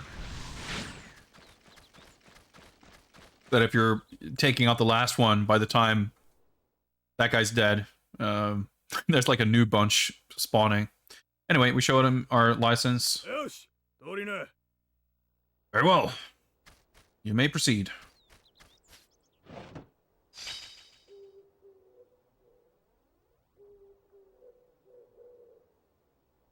What was that? History of Japan, Volume 4, something?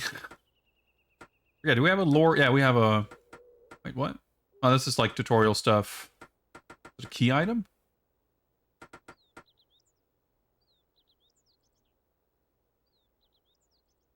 There's 10 volumes altogether telling the history of Japan.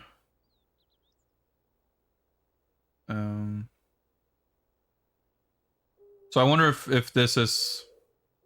I guess I should give this to Magoichi because he likes old lore textbooks.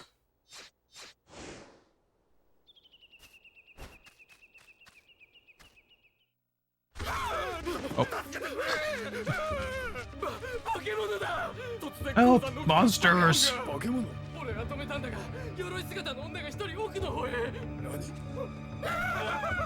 Monsters, you say? Oh yeah, something to do with her, I guess. Whatever, we'll figure it out. We got orbs to collect. We'll defeat what other monsters we find along the way.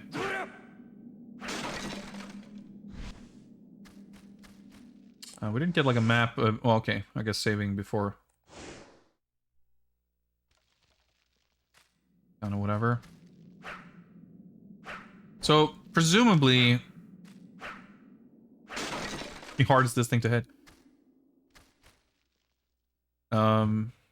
Dying presumably means reloading saves, right? There's no, like, checkpoints or anything like that, I assume, so... I think this game has some kind of a ranking system for, like, beating the game and getting some kind of a rank, and I would assume number of saves play into that, or at least there's going to be some kind of a thing if you do, you know, beat the game with X number of saves, but obviously we're not going to be concerned with any of that. So...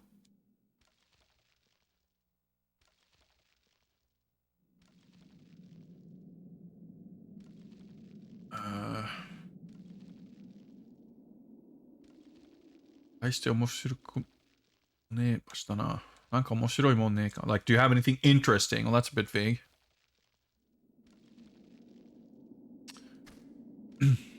Yeah, we didn't, of course, explore any of that in the first game, but it doesn't surprise me at all. I mean, Resident Evil basically did all that stuff since the first game. That was, like, always a thing.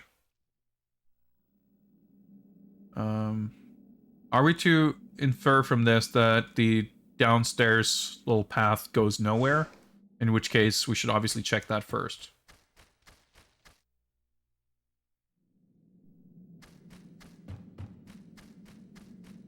no real load times to speak of, which I want to say was kind of the case in the first game too. Oh, that's a big chunk of gold. Well, 20.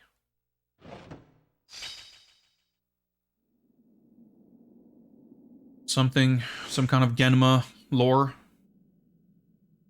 Actual lore does not look like a tutorial or anything. Genma no 不思議なる生き物。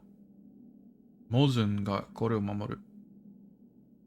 ゲルデンスタンの whatever.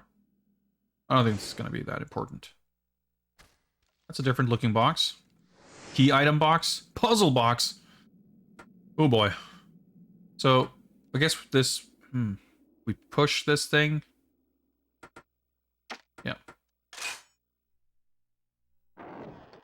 Well, that's a little less obnoxious than the puzzle boxes in the first game. So this is a... I guess this is probably something that will let us learn a move for the weapon. Because it was... The writing was about the weapon. So we got the history book here. Maybe we need to go to the save station to activate the... Actually, I guess I can just try pressing triangle and see what happens.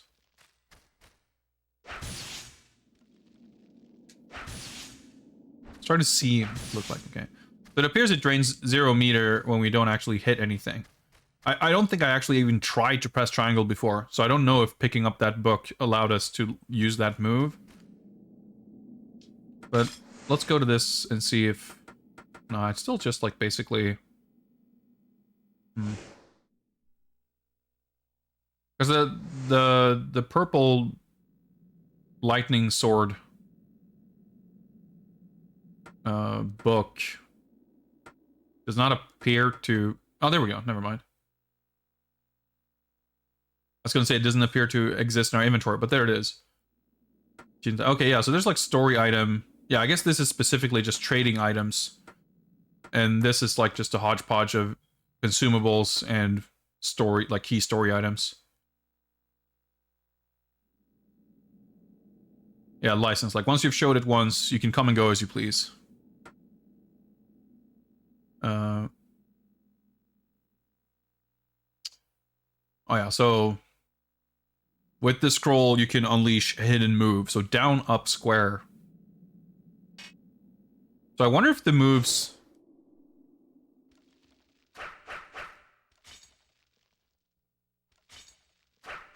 I guess that's that move. I wonder if you could always have done this, but... giving it, like the item just tells you what the move is, or if you literally cannot do the move unless you have the book. I could see either or, frankly.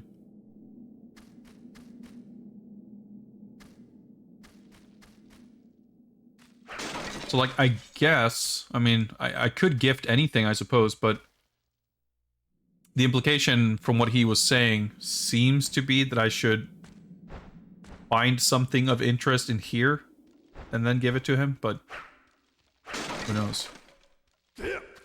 Oh yeah, and there's... Awkward to aim. Kick. 50 gold. Nice.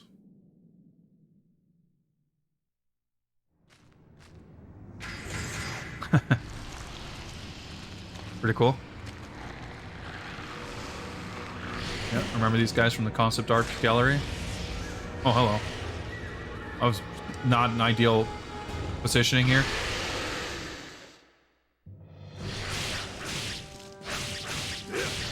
A little extra hit spark flash when you hit that move. I tried blocking, didn't work.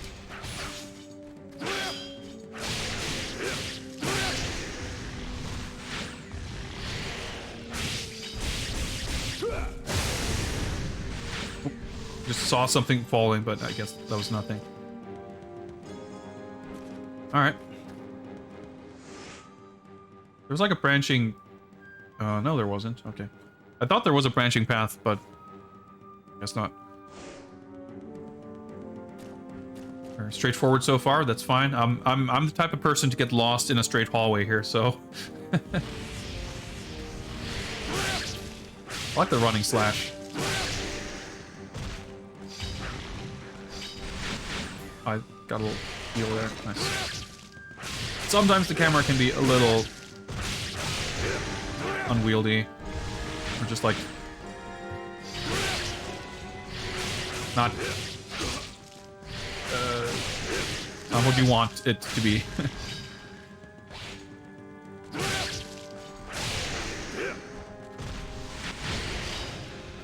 Oh, okay. I thought I was.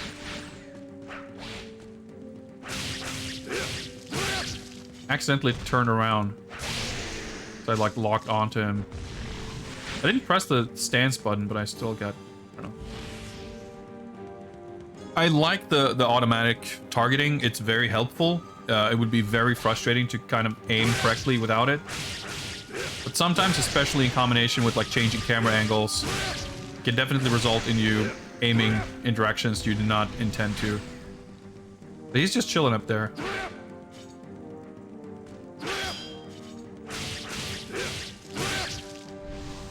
I mean, we can hold our own, I guess, but...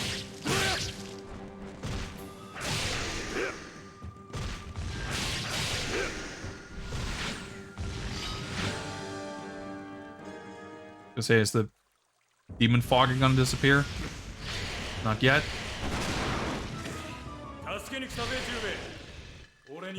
I'm here to help, Jubei. Leave these guys to me.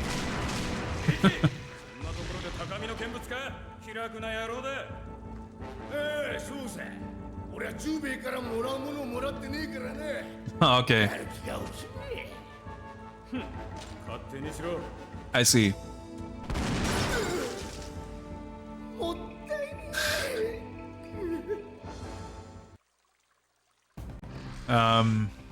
Mugwitch is like, hey, AK, are you just gonna sit up there and just goof off while we're here fighting? And he's like, well, Jubei didn't give me any valuable items, so I guess I'm not gonna help him out. I'm fine up here.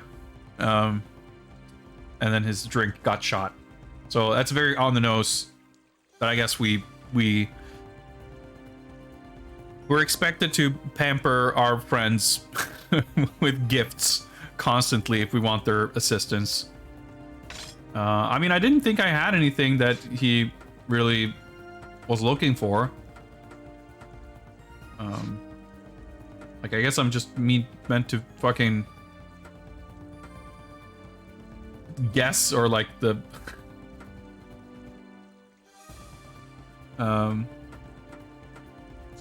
that's my, you know, whatever I have that happens to get closest to being something they would potentially be interested in. I'll just gift them that and hope they're happy with it. I tried interacting with all the people in the the shop area, and there was no shop screen I could get to, so I don't think there was then and there, at least. Hope there's no friendly fire.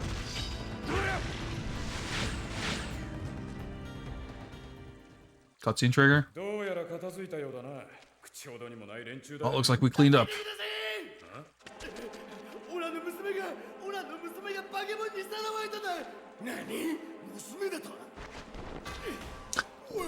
The horny dude is like, oh, your daughter was taken, huh? Is she cute? Like, well, I'm her parent. It'll be weird if I said anything else. Of course she's cute. It's like, hell yeah. Well, he doesn't give a shit about anything but getting it on with people's daughters, I guess. He's not terribly sympathetic, that guy, I have to say.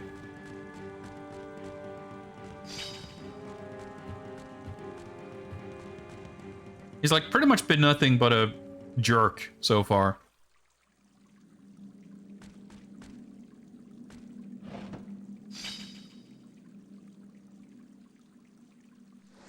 Lore about the 5 orbs. Actually, this looks like tutorial lore. Well, not quite, actually, I guess. No, just lore. I don't think it's gonna have much of an impact on how we choose to play the game, so. This looks cool, though. I just... I get, like, backstep. It does this, like, leap up the ledge. I don't know, that's so funny to me. Alright, more dragon proof. Oh, I guess we get a new sword. That's what happened last time, right? Or a new weapon, I should say. I don't know that it's a sword. Nope. These camera angles. This shit is so cool. So the thing looks blue up there. Is this the wind weapon? Ice? I guess?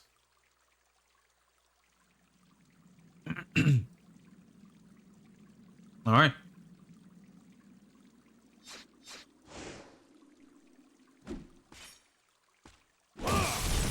Nice, okay. So that actually did cost meter. Even though we didn't connect. So there was a branching path, right? Yes.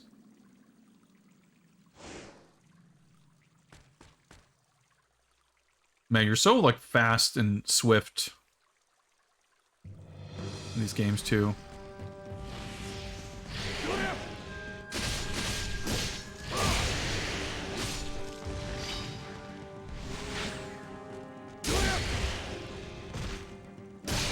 Little down stab. Ah, it's got both of them. Nice. Basically, just keep running here. This way. Can't bother to deal with that guy.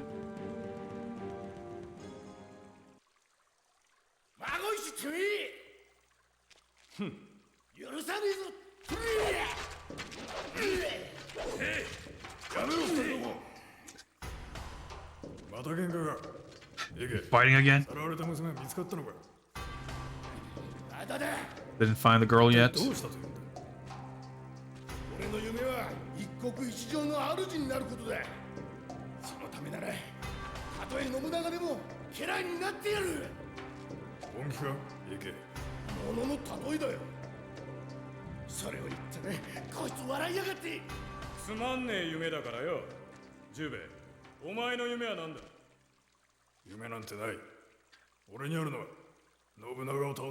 what are your dreams? I don't have any dreams. I only dream of getting my revenge on Nobunaga.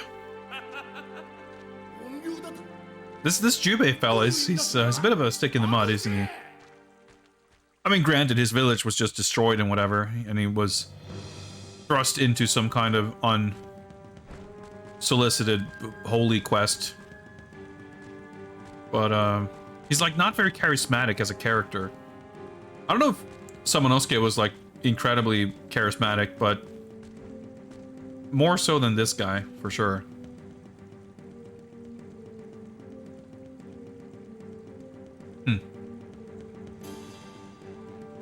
You can relate to his lack of charisma. Well, I mean, fair enough, but at the same time, like, I'm not looking for I'm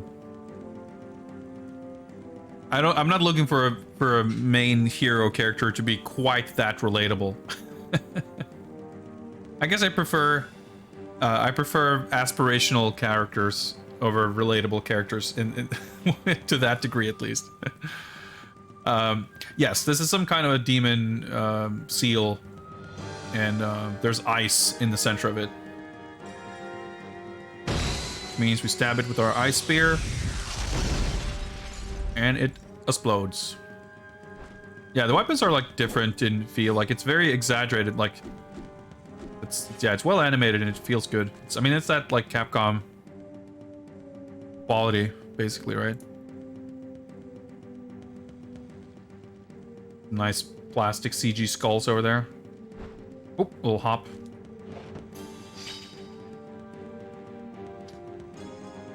That some kind of medicine. Medium health recovery, I see.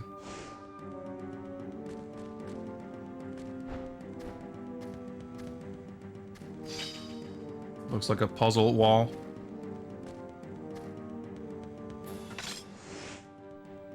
So we've got...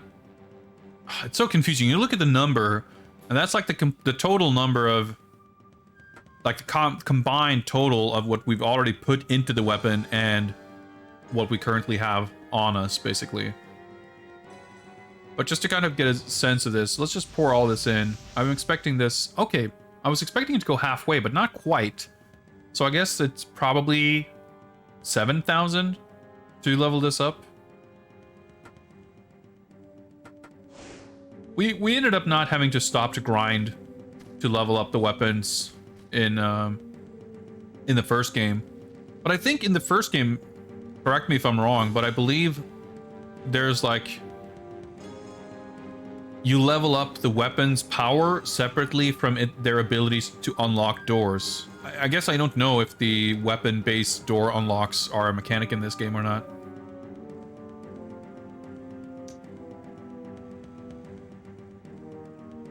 There's a round slot with the Jin kanji on it. Do you insert the Orb of Jin?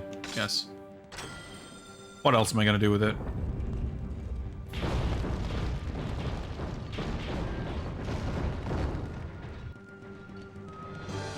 I hope I didn't lose it permanently, but that's fine. There's only one way forward anyway, so it's not like we're not supposed to go in here.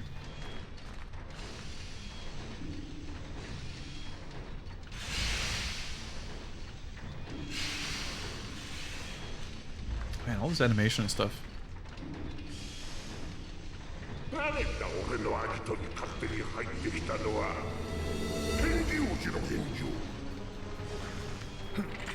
Who dares casually saunter into my lair? Answer me. A human?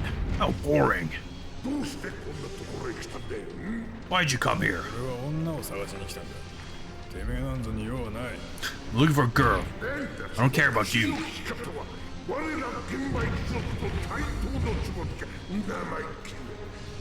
You won't stand for such insolence, I guess.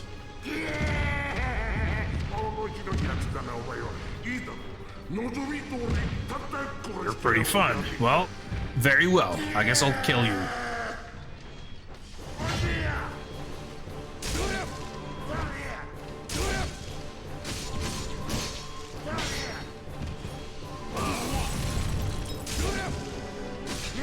Whoa!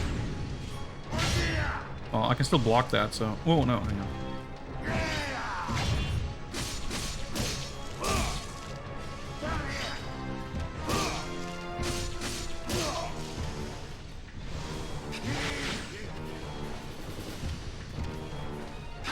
Whoa!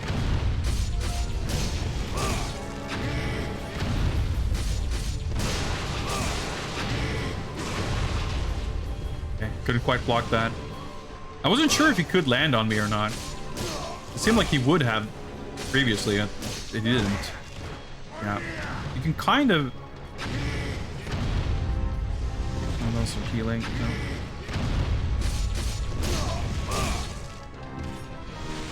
No.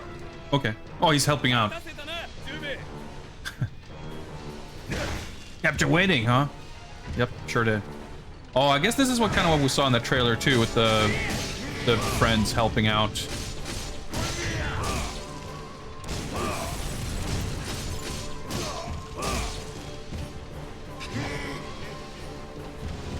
Any of those healing?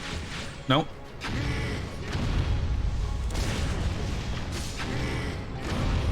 Oh, I'm dead. Okay. That's fine. I didn't want to like waste a bunch of items. Talk to him nicely. Oh yeah, right. You can just restart. You don't have to actually pick the save file. You can just restart from your most recent save, which I guess was a ways back. Wait, was it all? Oh my god. Okay, I think I skipped saving because I was like, ah, whatever. Yes, we have to redo that. Oh, that's fine. It's like 2 minutes. What's up, J-Max? You're very observant. See, the worst part of this is that I feel like speeding up through this, the most like I'm most likely to kind of speed past the combat, which is going to end up making me get less like XP, which ultimately doesn't, like in the short term, doesn't make a difference because I don't have enough XP to level anything up at this point anyway. But I mean, I guess we can.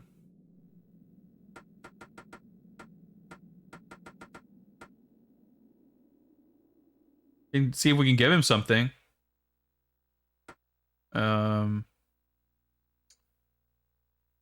Spanish globe,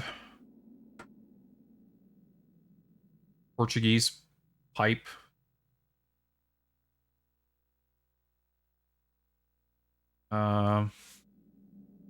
Which nobody knows, like the purple smoke calms your heart. I mean, I guess this history book, I might want to give that to Magwitch. Like, the only thing we know is this guy, he loves getting drunk and he loves going after girls. All of these items seem far more sophisticated than this guy.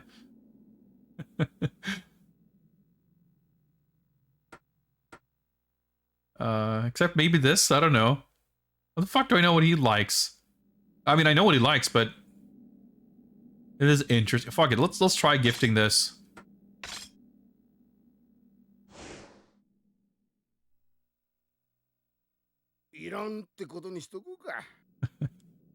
Not impressed. Okay, so I guess I probably. Oh, he didn't accept it. Because yeah, okay, that's the thing, right? Like, if you give them something that they don't care for, are they gonna just take it and? Okay, so I didn't lose it at least. Well, let's do some research then. What about that dank perp? Is he into that?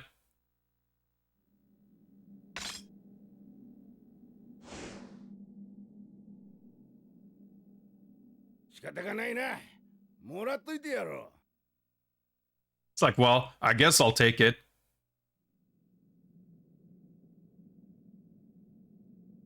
AK をふうふう言いながら取れ出し like, yeah, he didn't. Okay, well, he gave us something in return. Volume 6 of the history of Japan. It didn't seem super impressed with it, but I guess we'll see if the cutscene plays out differently.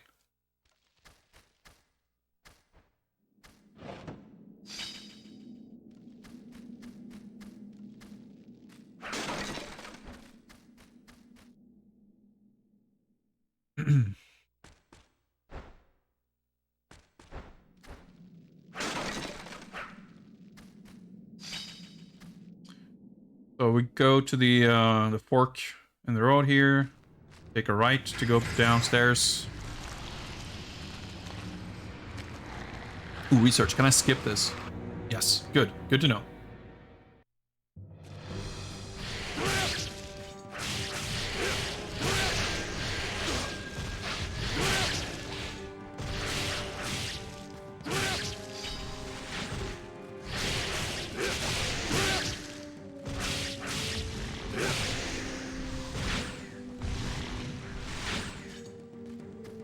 Oh, what the fuck?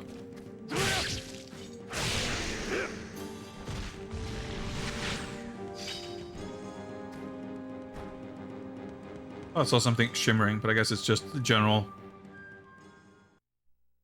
gold. This is where I came from, I guess. Oh, that's the wrong button. Yes, okay. God damn it. I guess the fact that I skipped the cutscene made it more confusing to figure out the angle. Well, I guess I would have gotten confused no matter what.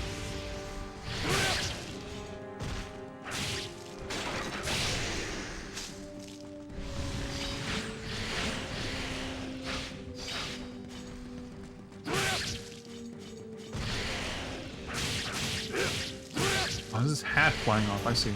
I mentioned, or I noticed before, someone else like something like going flying. I wasn't sure what it was, but yeah, you can just like knock their hats off. Nice, kind of a little life heal.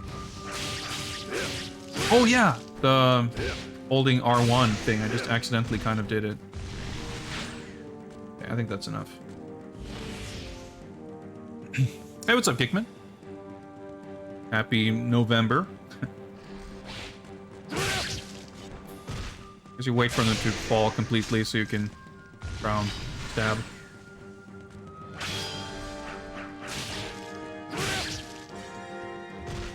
Because if you hit them as they're toppling over, you basically keep them standing, like so.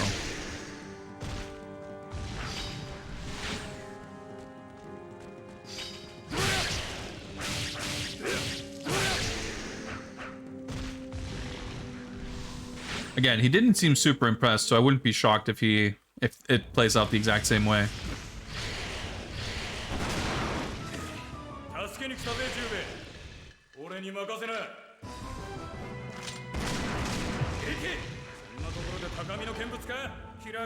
Just gonna sit there and watch. Yeah.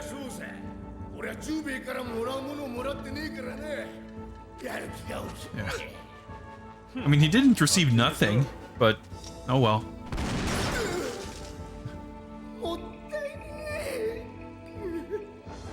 I'm just curious if we missed an item or if I just kind of guessed incorrectly as to what he wanted.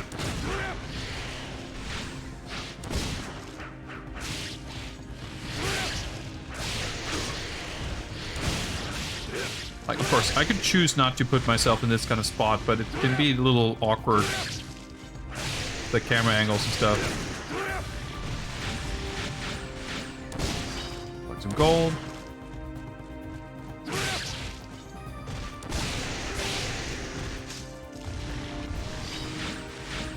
Again, the auto targeting definitely helps, though. Oh,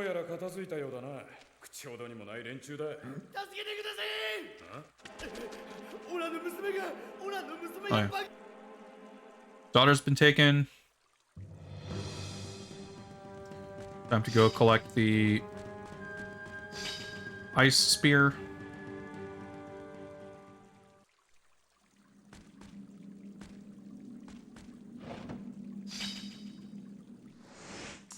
I guess maybe I'll try using the sword on the fight. Neither of them are leveled up, so I guess it won't make a difference, but...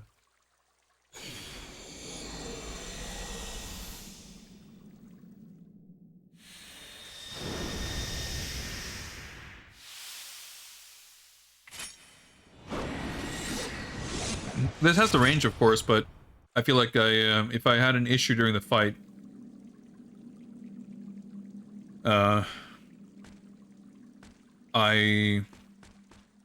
it was less to do with range and more about overcommitting and not being able to move out of the way.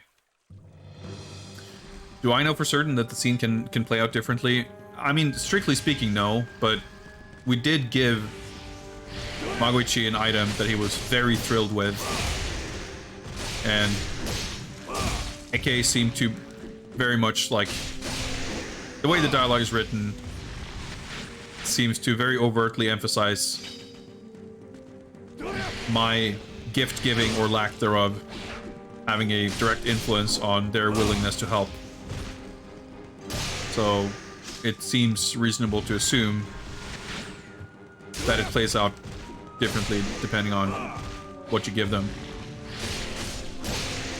When exactly it sort of locks in or what, like whether you can have both of them help you or how it plays out, that of course I have no idea. But that like seems to be the basic gist, I guess.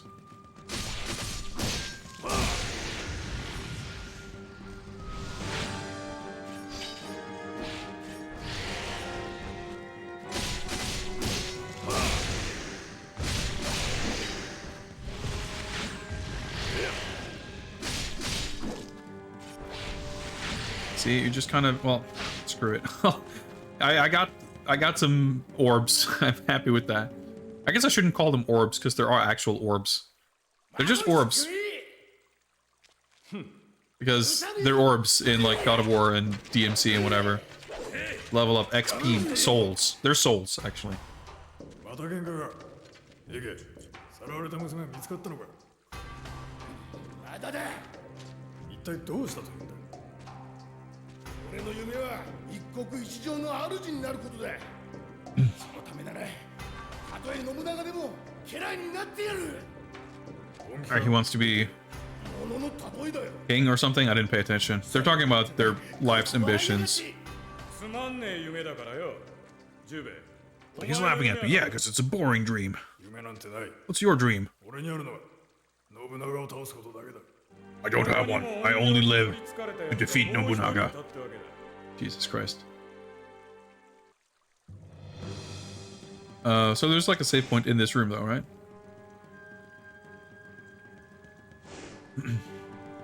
Yeah, Onimusha Buraiden is actually the one game I have played. Just a little bit. We played it, I bought it not that long ago, and we played it a little bit. Having not played any of the other games, of course, it's like, you know, I couldn't at the time really draw any parallels. But yeah, it uses, like, it's very much... Everything in it is, it's like not a fighting game with a Onimusha sort of skin, really. Like, it's fundamentally, like, the mechanics and the characters and everything. I mean, not just the characters, obviously, but I mean, like, the little weird upside-down fella from the first game shows up as some kind of a... I don't exactly remember how, but he showed up in that game, too. And the combat mechanics are... I mean, obviously, it's not a conventional fighting game, but it's like, it had similarities with the stances and kind of dashing and... the maneuverability. Like, it had this weird kind of thing where you jumped between different planes. It was kind of interesting. It's not the type of game I'm usually into. Okay, interesting. So this looks like it's going to be a lot more expensive to level up, actually. Because I just... Or maybe not. No, I think I pretty much put in...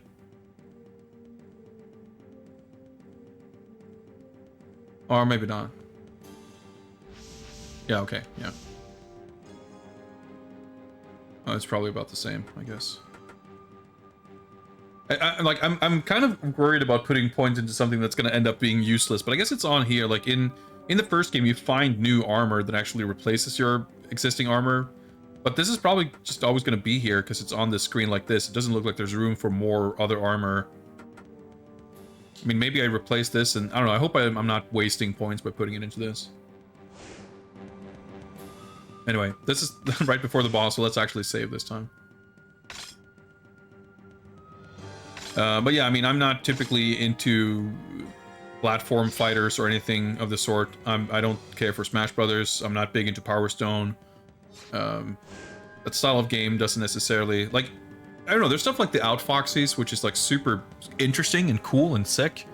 But I'm not sure if it's something I super enjoy actually playing. So me not really sticking with Onimusha Buraiden is not...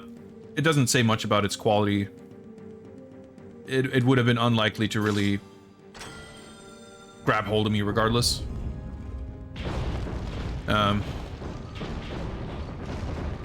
But it clearly did not seem to have been a... It didn't seem to have much lasting power. I'm trying to remember if that came up before the fourth game. I think it did. Because I was trying to think of like what else has happened with Onimusha since then. There was Onimusha Soul, the mobile game. And obviously the first game had a re-release just recently. But it's beyond that, it's a series that hasn't been... They haven't been doing much with it. But that's also understandable because it's kind of awkward. Maybe that was a thing that they tried to kind of move away from with the fourth game, but the fact that the main characters are all like based on real actors, you know, that brings with it certain challenges in terms of retaining legal rights of everything. Crusader Bastard, what's up? Welcome. Smash Brothers feels like button mashing. I mean, depends on how you play it, I guess. I mean, those games can be super technical. My personal grievances with Smash Brothers are simply that I don't enjoy the way they feel. I mean, I'm not big on like Nintendo stuff in general, so the nostalgia angle doesn't necessarily do much for me either.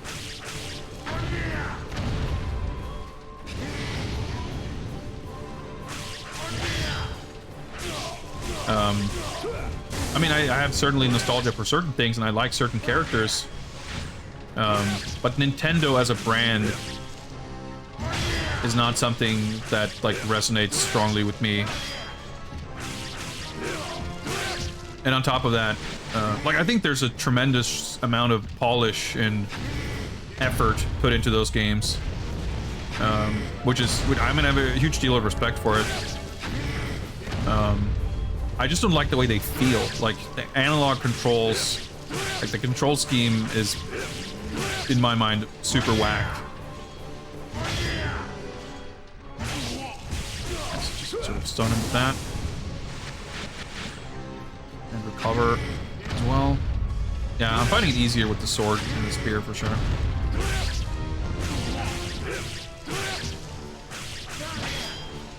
See, like the regular attacks are not very overly committal. I can kind of mash, and then when I see he started to attack, I'll just hold block. And of course, when I say that, I manage to not block. But generally speaking, drops orbs every now and then, so I can pretty much block all of his attacks, it seems like. So, oh, that's, yeah, I could tell I was getting hit there.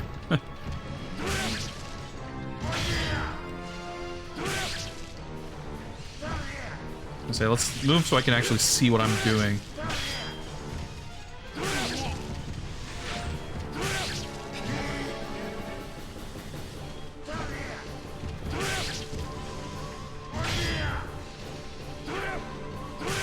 Awkward angle. Oh, okay, thank you. No! Alright, so he does show up when you're at low health, that makes sense. All downhill after the Super Nintendo. Well, that's a matter of personal taste, of course. I mean, I'm not, like I said, I've never been big on Nintendo anything. Ooh, transform. Sick. I mean, it's not very exciting necessarily, but good timing. Think we got him? Nice. Yeah, I just mean, like, in terms of Nintendo, I think there's not really a single Nintendo system that I have strong feelings for as a system. I mean, I appreciate a lot of the library on the Super Nintendo. I appreciate certainly particular games on the GameCube, even the N64, the Wii U, Switch, whatever. But like the Mega Drive is the console I grew up with. In later years, I've collected and fallen in love with the Saturn in different ways. The, you know, PS1 and PS2, Xbox even. I'm not saying the Nintendo stuff is like my least favorite necessarily, but it's not like overall as a brand or individual consoles. It's one of those things, like I like a lot of Super Nintendo games, but it's more about the games than the system being something meaningful for me, which also to me essentially means that I don't feel personally that I have a strong, like, are there more games that I like? Do I generally prefer the Super Nintendo's library over the GameCubes or the Switch or whatever? Like, yeah, probably. But I don't associate those feelings with the system myself, personally, you know. What's this? Okay. Oh, hello. I don't mean to criticize your comments or even really. You just set me off on my own ramblings. That tends to happen here. So don't take this to mean that I have objections to what you're saying at all. I'm just saying the way you phrased it made me think. But I think generally, like, each sort of era of games have their own. I mean, I like older stuff in general. Not that I like it more the older it is, but broadly speaking, I would say the period from like the late 80s to the late 90s is generally my kind of favorite. But I have a great appreciation for this time period too, but for different reasons. And I play new modern games too, and I like those too for different reasons. Everyone's dead. But I think in general, I kind of dislike the idea, or I don't dislike necessarily, but personally, I don't feel compelled to always sort of rate and rank things. I mean, I do sometimes, like when I ranked every Batman game after playing all those. That was fun. But in terms of picking favorites, I guess, if something is directly comparable, or if there's context, if there's games in a series and I can pick my favorite of them, like, that's one thing. But once you get into like apples and origins territory, for me, I'm more interested in kind of highlighting what I'm interested in, and for whatever reason I'm interested in it, over saying such and such is better and such is less interesting.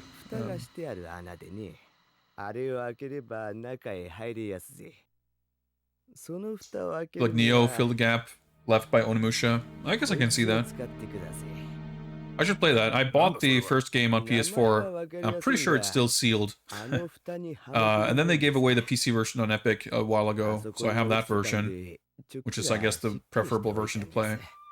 I like the demo of that. I like the combat in it. And I can see that. Like, obviously, the closer point of comparison is like the Dark Souls games. It's structured similar to those in many ways, but with the emphasis on the faster-paced combat and obviously the setting and the demon stuff, like, yeah, Onimusha is not an unreasonable comparison. But of course, it does have the whole loot kind of stuff that I don't care for. I mean, I did buy it though, so it's not like I'm not a hater or anything. Okay, we got the red ring. Did I open this? Oh, is that Puma? It's just hanging out.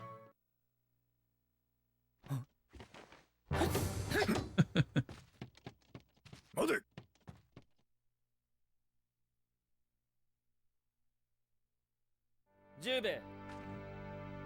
Oh, we're back here.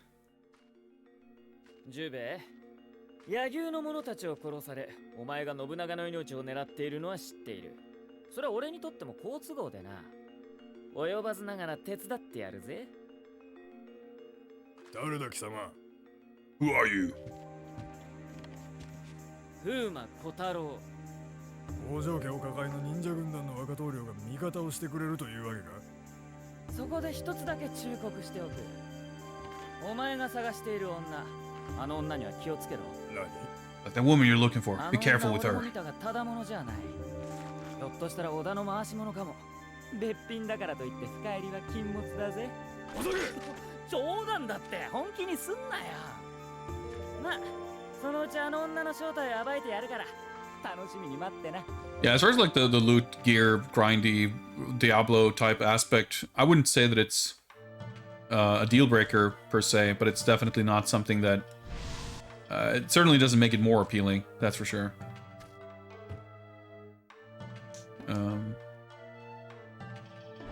That reminds me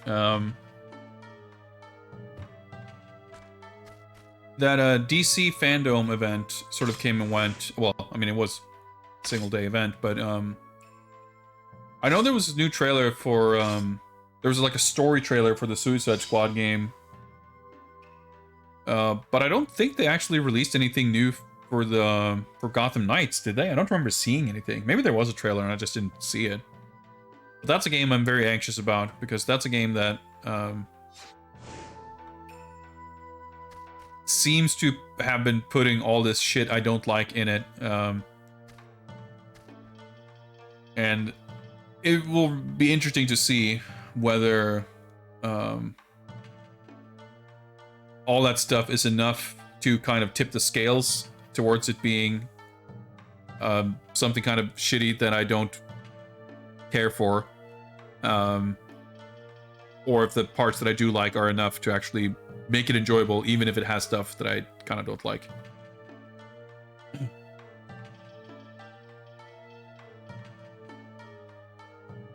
Well, I guess we can,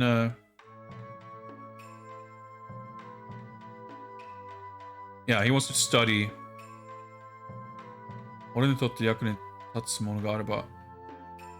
Alright, so let's gift him more lore.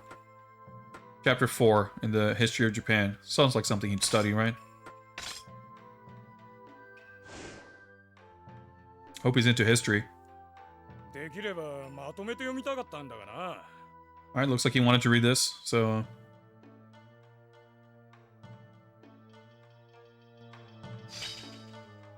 It was gunpowder. I wonder if he... Because, when we gave, Eke the pipe, he gave us one of these books. So I guess maybe he might... By trading, it's possible that we might get an item that Eke will like.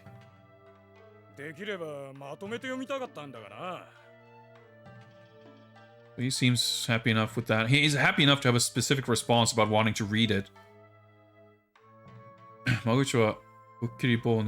So I guess this, you get some kind of a description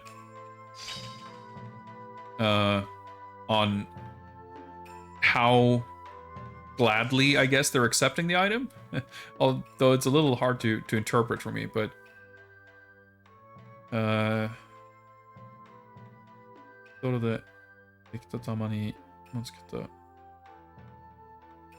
it's like a chime. So I feel like we...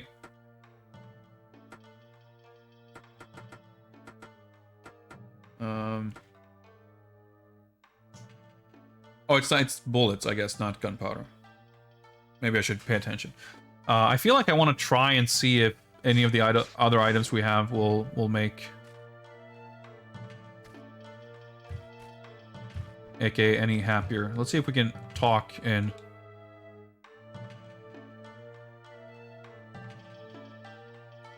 Oh, okay, yeah, okay. So now he says, yeah, just drinking nothing but booze.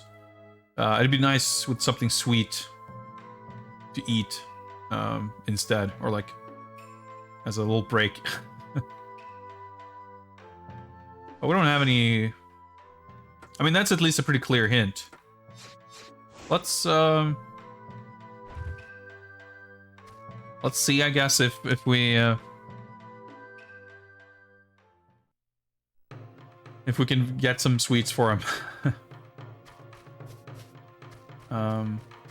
I was a little confused about the whole... Actually, let me take a look. The red ray... I thought we were supposed to do something with that snake hole in the floor. I don't know. I was a little confused about the fact that we were just kind of teleported out here.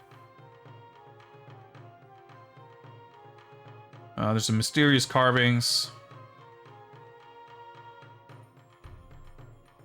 Okay, yeah, I guess it says that we needed to open that gate or thing at the far end of the mine. So, I don't know why we just couldn't do that, why we had to get teleported back here first, but...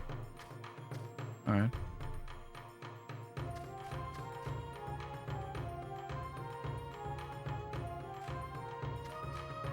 So I'm guessing...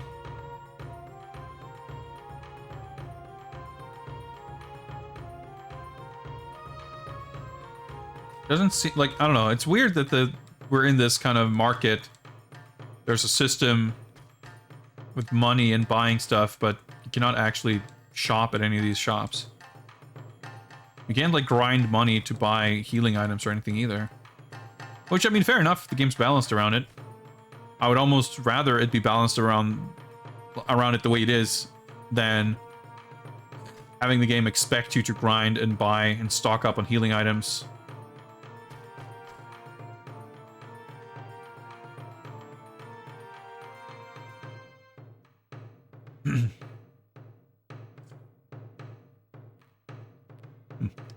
like, yeah, I can. Oh, cool. Yeah, she's like, she can understand a man by looking into his eyes, like a. And I guess she could see that we were pure and dull and stone-faced. So she was like, alright, you're cool, I guess. Here, have a book on the history of Japan. Alright. This guy is just handing out demon stones.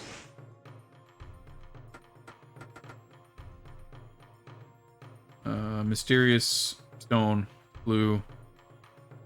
Oh yeah, right, this is a demon gauge permanent upgrade.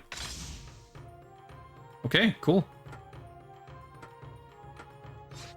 Well, thank you very much. Yes, it is worth running up to NPCs and mashing button. Hey, you! Don't just stand in my way. That's dangerous. That seems to have had a little bit too much to drink.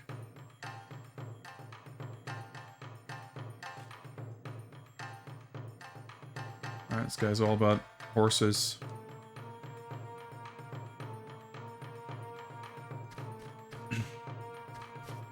Yeah, nice bit of flavor there. Even if I don't, even if this walking around talking to people is not my favorite bit, at least, you know, it's charming when there's a little bit of flavor and character to the dialogue. Did I talk to this guy? I think I did. Well, I mean, I guess we got another history book that we can give to Mugwitch at least. Otherwise, I guess we can just go back and fight our way back to the back of the mine and use the ring. So that guy's stumbling out of that doorway. I don't think this was open before, was it? Looks like we're getting a cutscene or something. Maybe not. This looks like an actual shop. Storage room. Oh, I can actually open this. I didn't think I could. Nope, just a back room.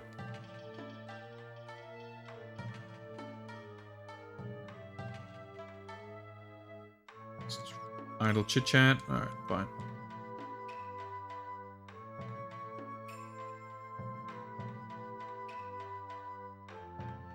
Ball guy out.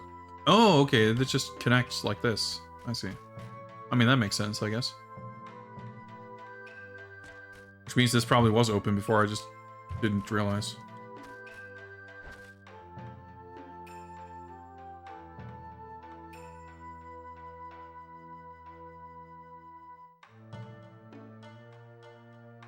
Alright, just wants a melon. Dark Souls style shortcut. I mean, not quite, but... あんた、もらってくれるのかい? That kanji, white something, melon, してくれるって. This guy's talking a lot, okay. Oh, chalk, maybe? But okay, I can't give stuff to him, but...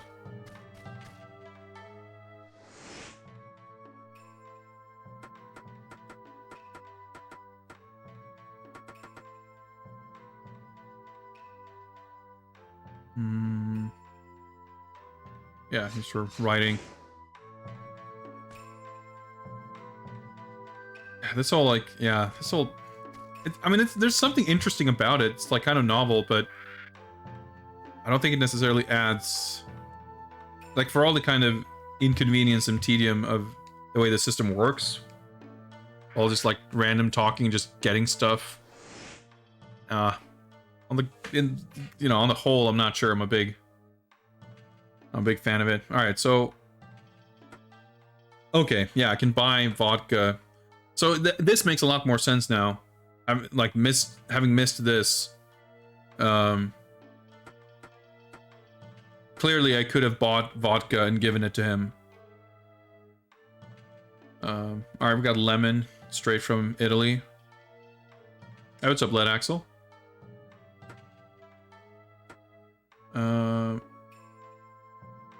Some kind of children's book. Volume 10. Okay, it's not even very, very expensive. Guess we can buy some lore and give to Magoichi. Whoa. Silver armor. Oh, okay, so this is for her. Okay, so we can actually buy gear. So here's Naruto headband for Kotaro. Magoichi's greaves, I guess. Just chilling. Hope you enjoyed Halloween weekend. It's funny you say that. It was all right. I mean, on Saturday we played through R question mark MJ, the Mystery Hospital, which was an amazing experience. It was a game I went into with relatively high expectations, and my expectations were blown away. Very cool CG adventure game for the Sega Saturn. That was a very fun stream. And yesterday I kind of did absolutely nothing. So like it was a mixed bag, you could say, because the stream was really fun, but I think yesterday I had some plans yesterday, actually, not Halloween related, but I was supposed to go to a sporting event, if you can believe that, with some coworkers. It's kind of related to a work thing, but it was mostly just a social thing.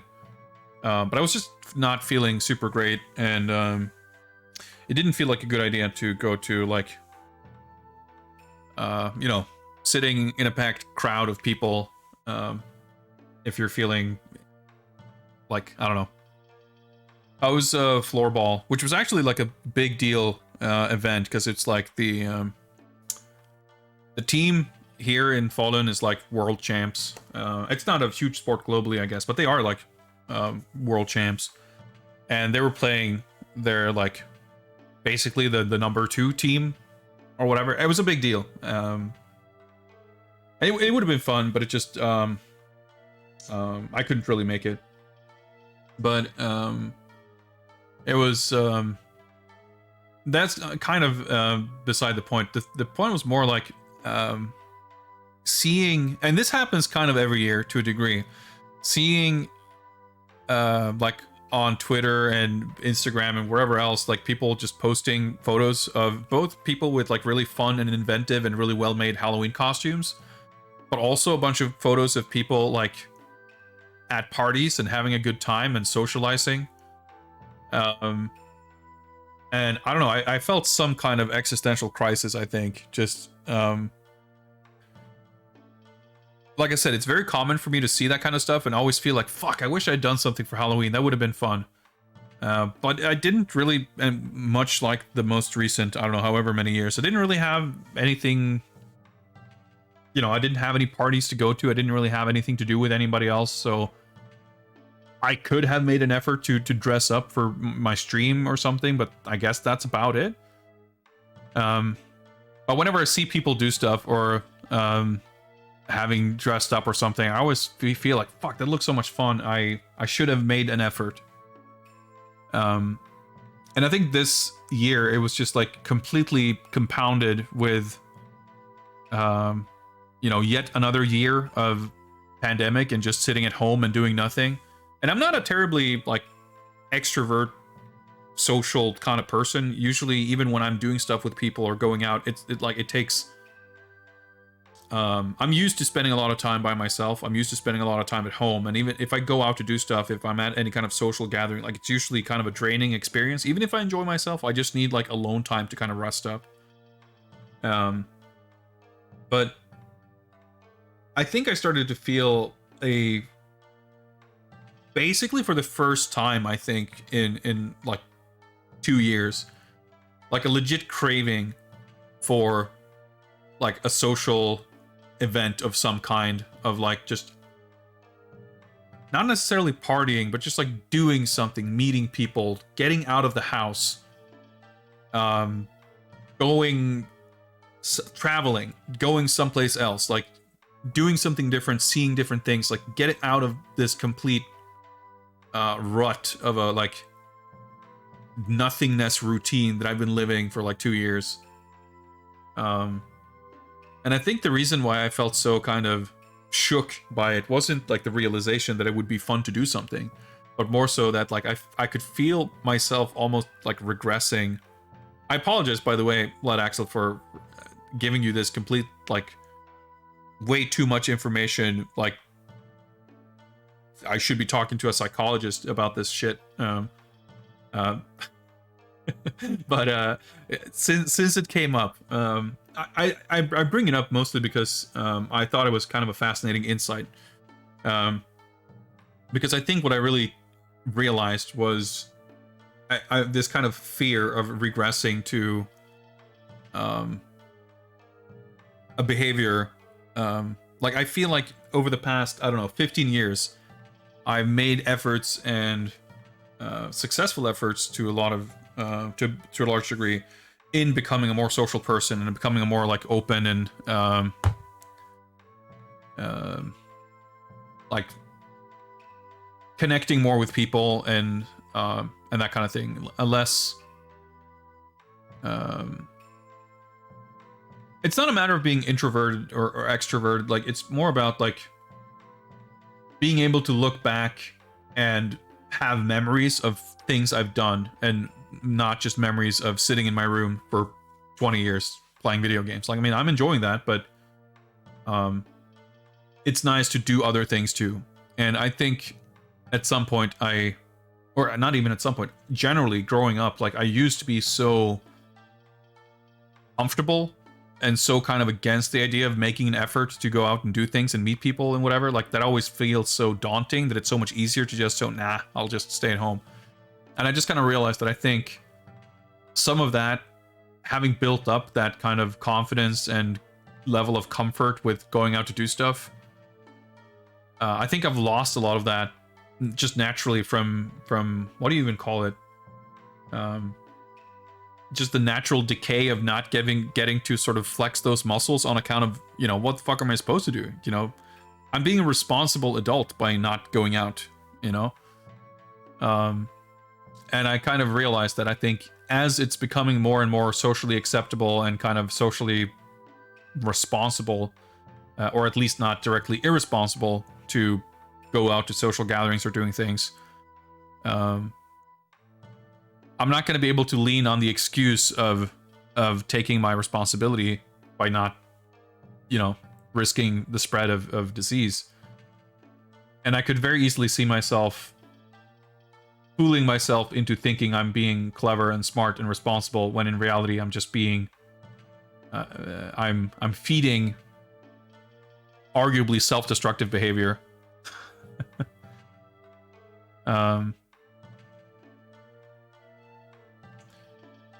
So I think that's the thing. Like, I got excited about the idea of leaving the house to do stuff, which is not something I usually am very excited for. So I think this is probably, like, I don't know, the 8th year in a row. I think, you know what? Next Halloween, I'm fucking doing something. But this time I kind of feel it for real. But also, I don't want to wait that long. But I don't know. I feel like so many... I mean, you guys know, if you're regular stream watchers, there's been a lot of birthdays and New Year's Eves and even Christmas, Midsummers, and whatever other events where I'm like, well, I don't have any plans, so I guess I'll just stream. And those streams are always super fun. I don't regret doing them in any way, but for the last like 2 or 3 years, I feel like, or maybe more, streams are the only thing I do to like mark an occasion, and I look forward to like doing something else to mark an occasion of any kind. And I think that feeling was really spurred on by seeing a lot of other people do stuff and have fun for Halloween, and I felt very envious of that. So that's that's what my Halloween weekend was like.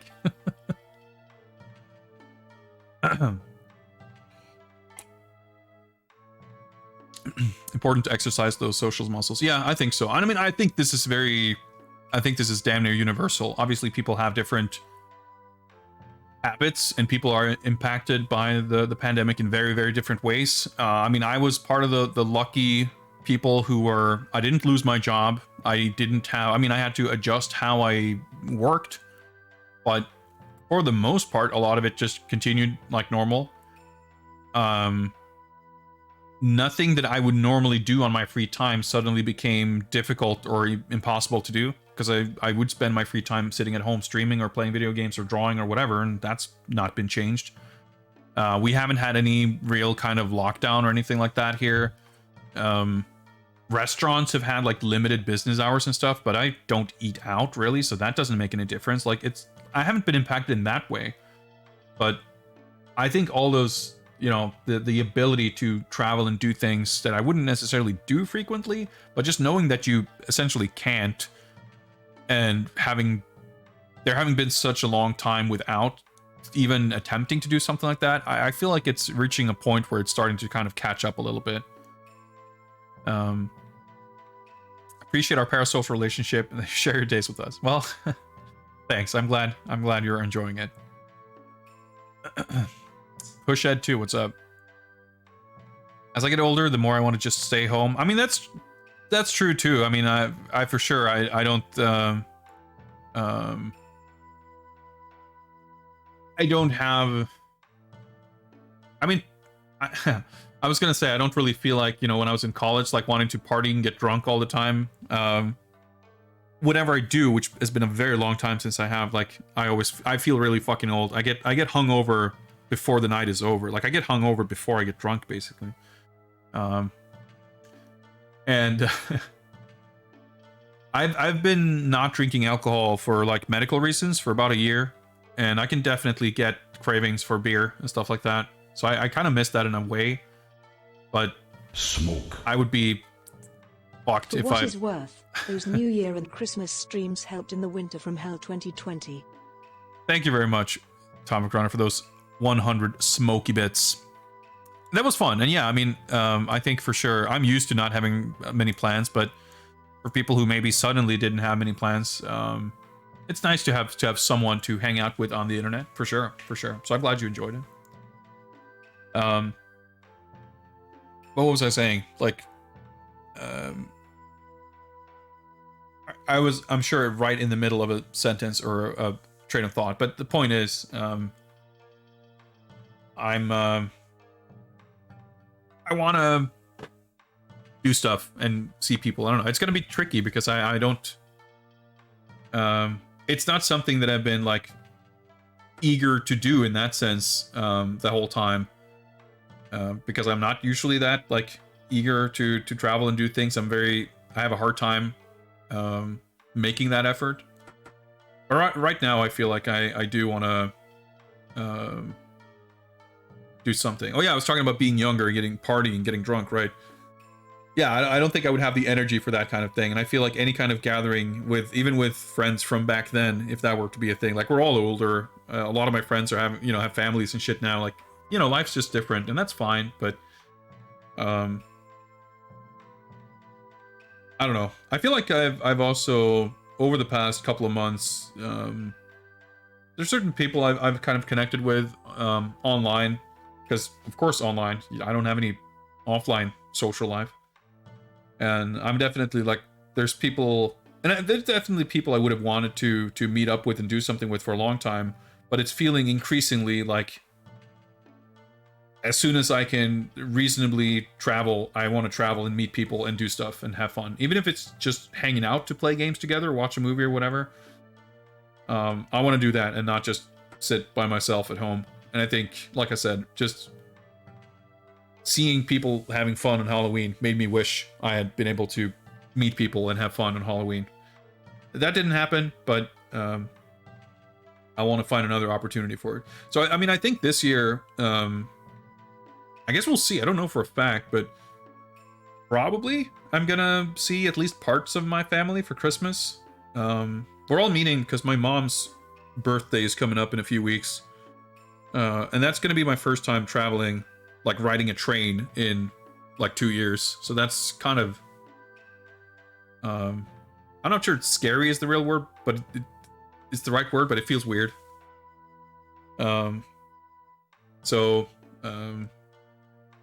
I'm looking forward to seeing my family, for sure.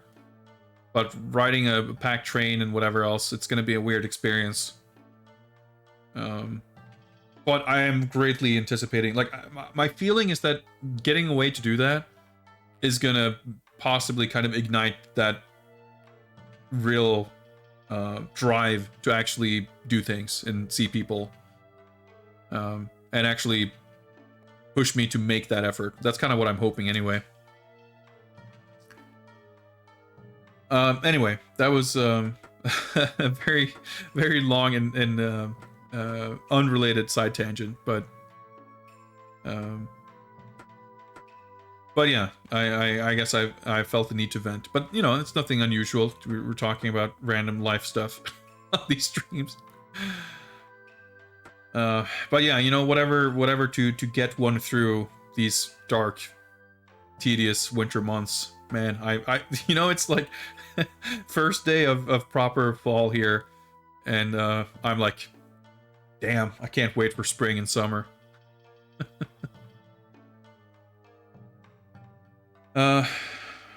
So interestingly, there did not appear to be any sweets for sale that we can give to Eke. I mean, we can give him vodka. I don't know if he's not in the mood for it, so he's gonna be upset about it, but we can buy it, we'll give it to him sooner or later. Yeah, there's a red parrot here.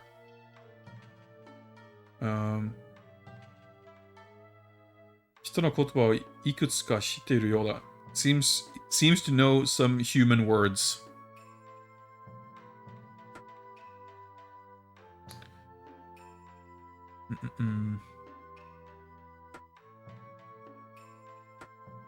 Yeah, I think like next year for sure I want to do some kind of traveling. Like a couple of years ago I was planning sort of kind of loosely making plans to go to Japan, and it ended up not happening for a few reasons.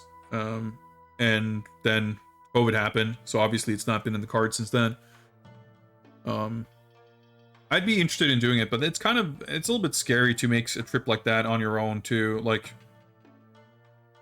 I could do it for sure, but I think I have that fear of, like I was saying before, like I could see myself getting a hotel room and traveling and then just ending up spending, like, not having a person to spend that time with is also makes it a lot less appealing, because I don't want to just go shopping and go back to my hotel room and that's the entirety of the vacation. Like, that would be kind of shit, but I could easily see myself doing that. I can see that, like, I can see it ending up that way, which would be kind of unfortunate.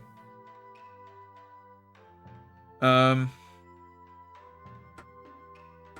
anyway, well, we'll see what 2022 has in store for us. Let's see here. So this is a drawing of a beautiful woman. That seems like something he would enjoy, right? It's dirt cheap, so let's buy it. So it's a fruit. Is a lemon sweet enough? We'll give it a shot.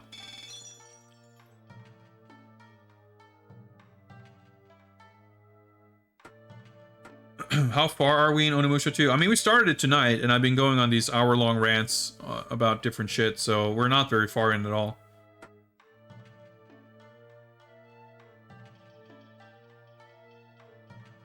Yet to encounter a sweet lemon. I mean, there's sweetness to it, but I feel like, you know, what do they have to compare to in medieval Japan? I mean, if anything, I would think that the lemon is exotic for its sourness, but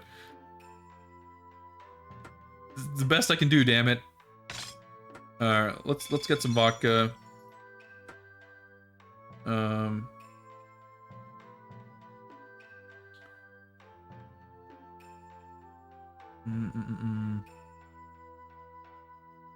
This is salt, I guess.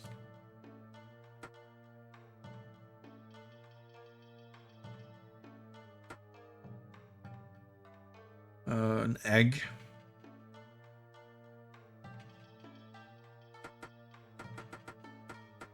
So I wonder if we gift the armor stuff.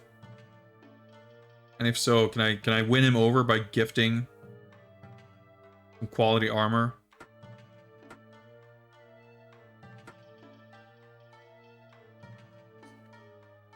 Oh, it's a different sexy lady drawing. Sure, that's also cheap. I guess we can at least alright,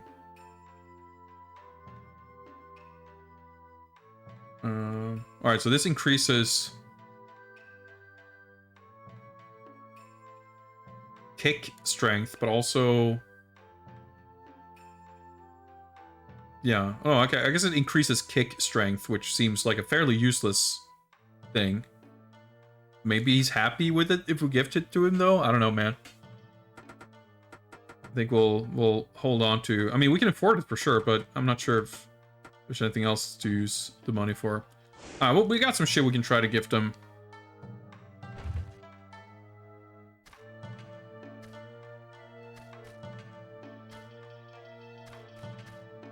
We'll give it a shot.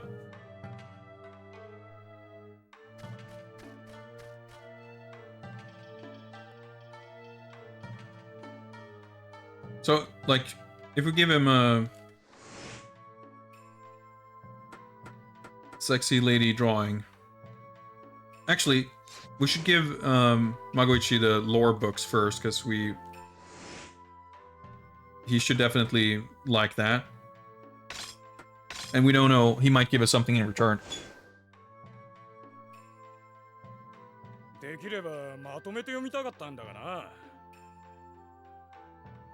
Yeah, there was someone mentioning the melon, and I didn't quite get the... Yeah, he gives us wine. We could definitely have given that. Because we got the chalk, and I didn't quite get it, but... Maybe we're supposed to trade the chalk for melon or something. We want you to swap. Yeah, but he gave me the chalk, so that wouldn't...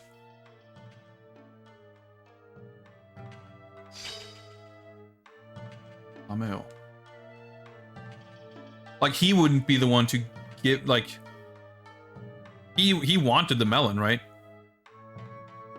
In which case, that wouldn't help me get melon. I don't know. But it seems reasonable to assume that melon exists as an item.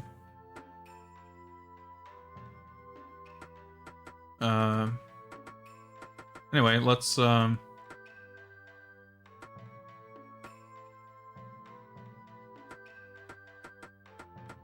Just look at the description. Warms the body in cold times. Okay, well, let's, Wait, hang on.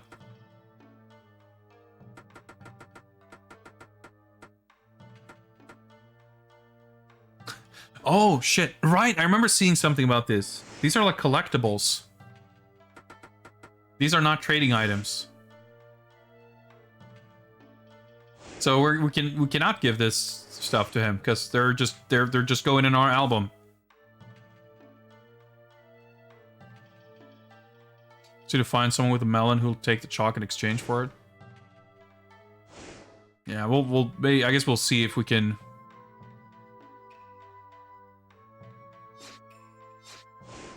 find it. I don't know. I'm just trying to think.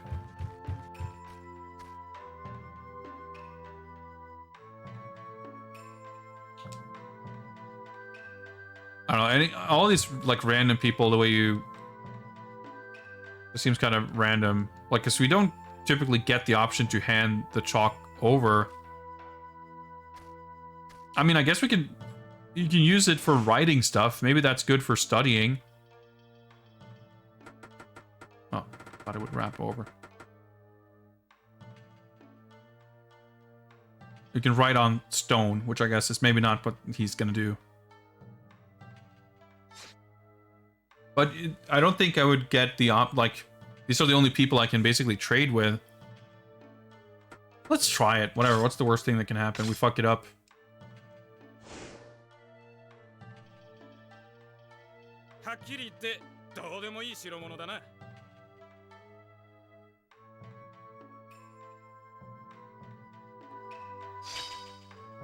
Okay, well, we got a sexy lady drawing. Yeah, he didn't seem to be that into it.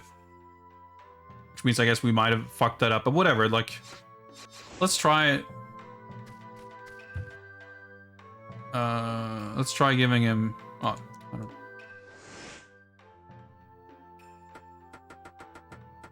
don't... Some wine.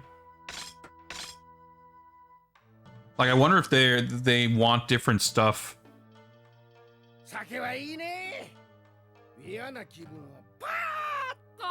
Yeah, I was gonna say, I don't think what they want and don't want is gonna change over time. Like, he seemed very excited about it, so let's give him the vodka too. We can try giving him the lemon. You don't know. It's a fruit. Yeah, he's very excited. Like, oh, that's a nice bottle you got there. He's laughing and smiling. Hey, we got a health upgrade. That was a pretty good thing. Hopefully the lemon isn't gonna piss him off.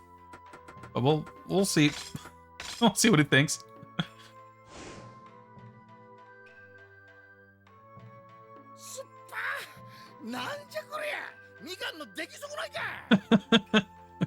All right, it's like, oh, this is sour. Well, we still got stuff for it. He was he wanted a sweeter fruit. So I forget to. No, yeah, it's like in. Right. Okay.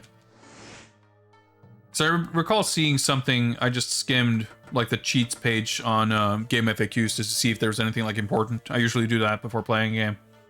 And it mentioned something about like beating the game, collecting all these, unlock something or other.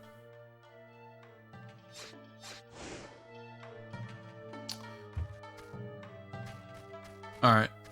So are we meant to? I mean, we met Kotaro.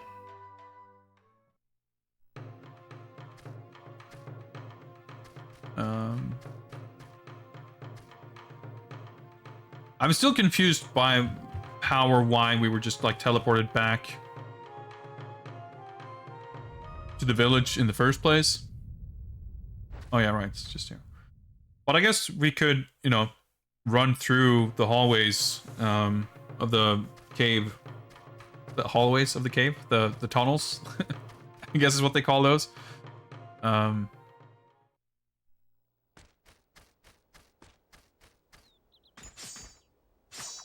Well, new cutscenes usually means progress. Oh, those are creepy looking. Pretty cool enemy designs in this game. They're not generic, which I enjoy. I feel like I'm a broken record at this point, but like so many of these types of games have such incredibly unmemorable, bland enemies.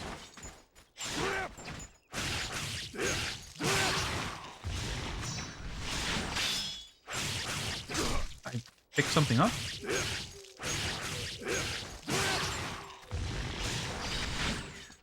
There's like red text popped up at the bottom that I didn't have time to read.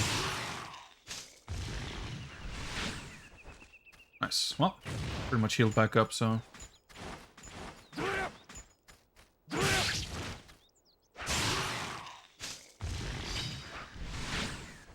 Oh yeah, I should probably use that health upgrade.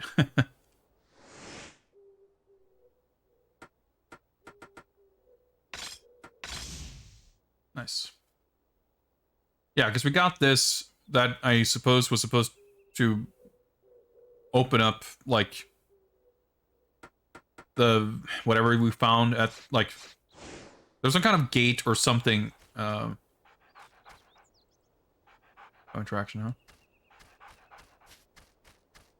But instead of using the item right there, we just teleported back to the village. Okay.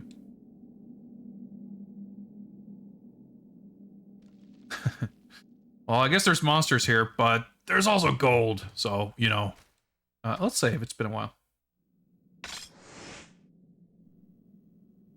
Be enemy drops melons. I mean, I guess you never know. Backstage pick from John Wick. Keanu eats fresh lemons before shooting a scene. Well, I mean, why not? I guess we're saving twice. That's fine. I guess a nice bit of fresh lemon get you pumped. Wait, there's another dude just sitting there? Oh, fuck it. I don't. Can't be bothered. Can't be that important.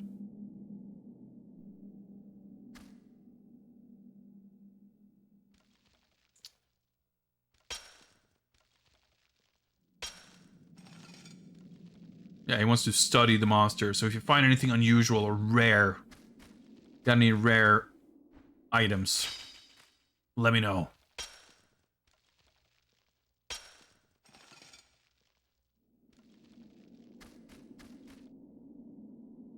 So I guess they're okay. Oh. I mean, we got our sword ready, but people are just chilling.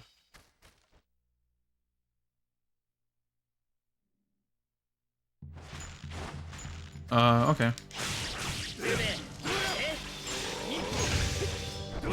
Oh, that's pretty sick. Oh, hello.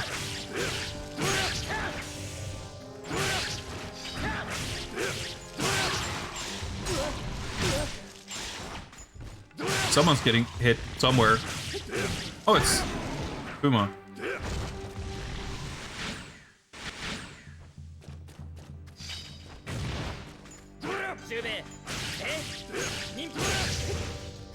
Oh, he's turning invisible. That's pretty cool.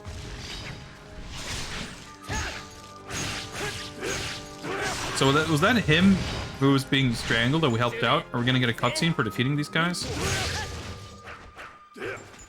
No, we've been here before.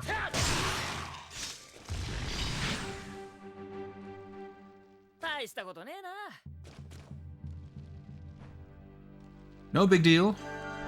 All right.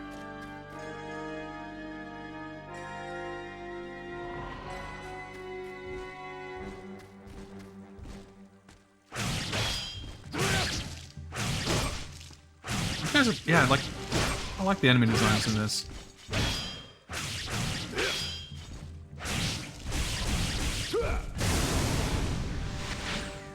Purple gem.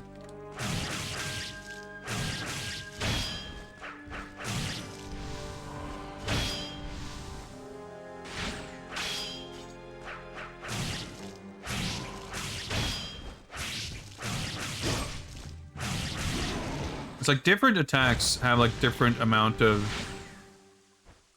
recovery, or like you can cancel out of certain attacks faster than others.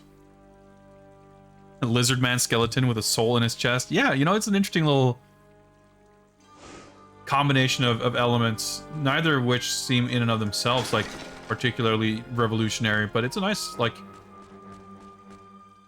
even within this sort of style, this kind of medieval demon samurai warrior type stuff, like a lot of it is kind of stuff you've seen before, but it's well executed. Nice. Keep getting these counter hits, which give you a lot of shit back. Oh, right, the orb.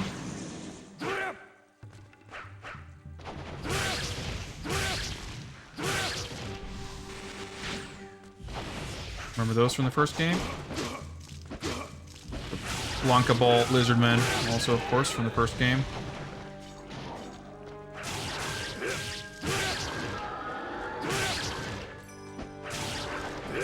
Like, it's one thing that the parry counterattack thing might happen, accidentally. I did not mean to leave. That's natural. Any attack that you're meant to, like, that's triggered when you hit sort of a counter, like so. But it's kind of hard to get a sense for, even if I don't plan for it ahead of time, when you do it, to not have realized exactly what you did to successfully do it. I got pushed fucking into the loading zone, okay. It's tricky to figure out the timing of it, I guess is what I'm trying to get at.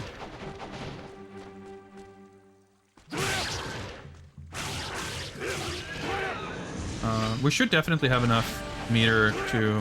Well, I shouldn't say definitely, but I think, depending on how much I already put into the sword, we might be able to level it up.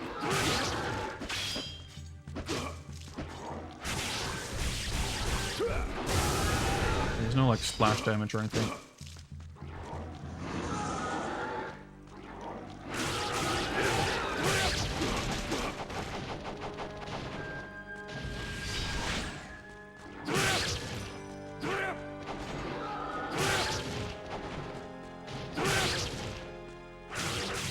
Yeah, I guess you have to do it like super late. I'm not like specifically trying to do it, but I'm just like thinking aloud while I'm just fighting them off.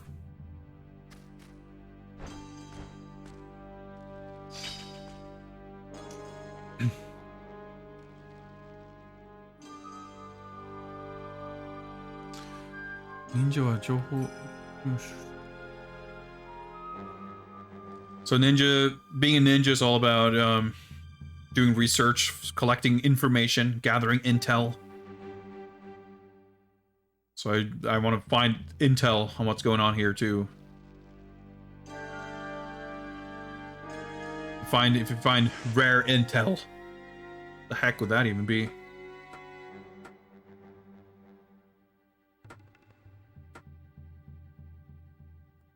This seems like a valuable item for gathering intel.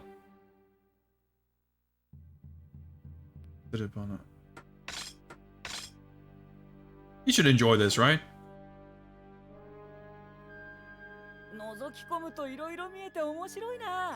Alright, okay, yeah. He seems into it.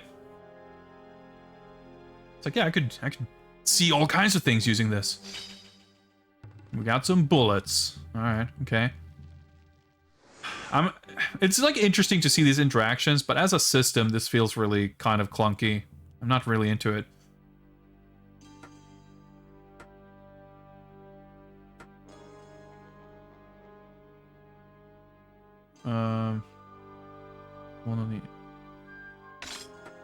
I'm just gifting random shit in the hopes that they might like it.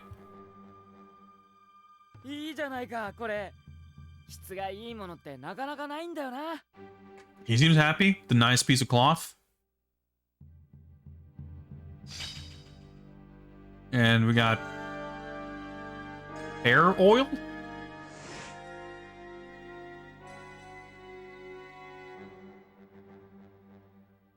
Alright, it's convenient for, I don't know, styling your hair, I guess. I know the bald guy's not gonna care for that. Oh yeah, let's see if we can, yeah, that's not gonna be quite enough. But we might as well commit to upgrading the sword. Yeah, okay, so I'm actually gonna backtrack. I'm gonna farm. Because if we go into like a fight or something, I want to have gone over that threshold first. Because we shouldn't have to farm very much at all. Basically killing like a couple of enemies might be enough. Because looking at the gauge, we would need like a quarter of the gauge at absolute most. But it'll be an interesting thing to just see how much meter do you actually get. Like how quickly...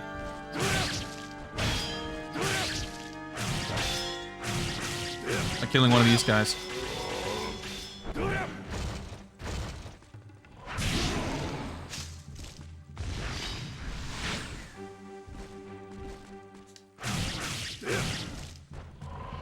Oh, that's a great angle. Okay. Seemed like I was able to sort of cancel out of my regular attack. So if there's more dudes spawning here... Well, maybe there aren't. Let's go this way. This is where we first fought alongside... Okay, someone's spawning here.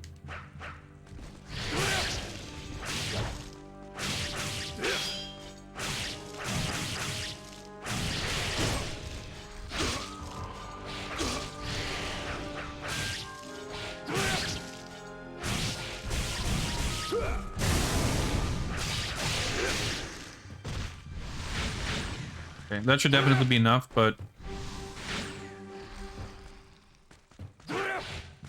Well, fuck it. There's gonna be dudes there.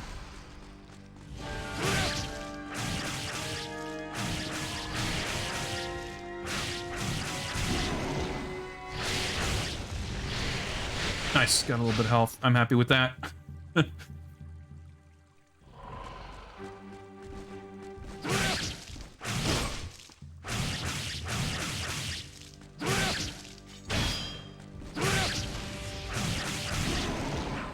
Yeah, that little combo slash pretty effective. The special move. So let's see if I was accurate in my assessment. Because I didn't think we need that much of even one bar. But I was probably completely off, and even this is going to be like just barely enough, if that.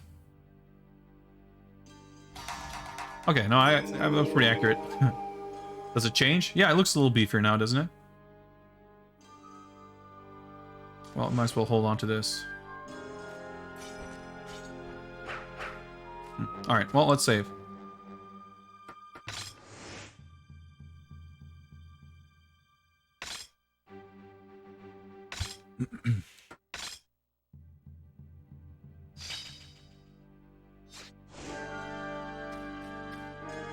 So we used the orb to get inside here, and then...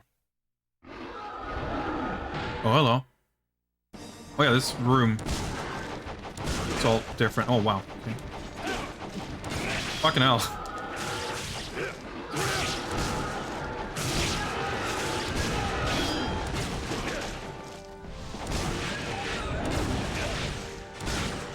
Nice. Give me a little bit of healing juice.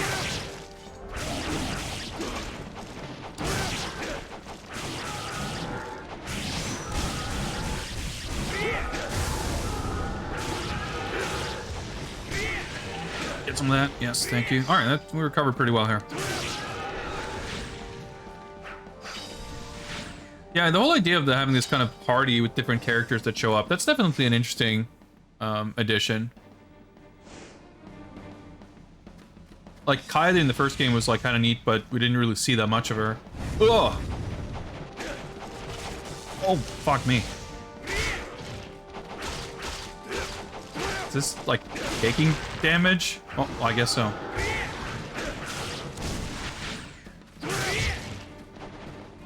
No, I should probably just advance, but... I wonder if these guys helping out is, like, a kind of, finite resource, and you have to, like, feed them more gifts for them to, like, spawn the next time or anything. But yeah, like, Kaede was cool, and there were a few parts where you play as her and you do these, like, puzzles together, but she only kind of shows up for these brief moments. Let's see what this looks like on the map. Yeah, because we, like, I don't even remember if we went in here. Like, I feel like we didn't even. No, yeah, because there's, like, stuff here. Oh, there's some pretty big, valuable chunks here, actually. Big gold. Mirror? Is this a puzzle box? I forget. Yes, okay.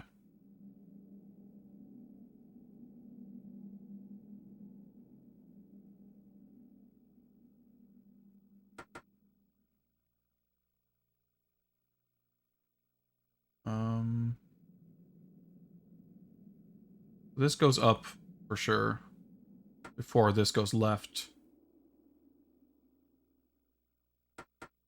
Does it matter if this...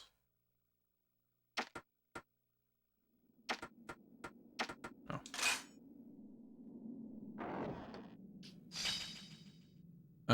Okay, Ice Spear special move. Let's look it up. Wish they'd remaster the rest of the games. Yeah, it definitely feels odd that it was just the first game. It wouldn't surprise me if... Okay, yeah, down up. It was some kind of a legal... Like, again, the licensing with the actors and everything. From what I heard, like, they put a significant amount of effort into it. That they did, like, a new voiceover or something.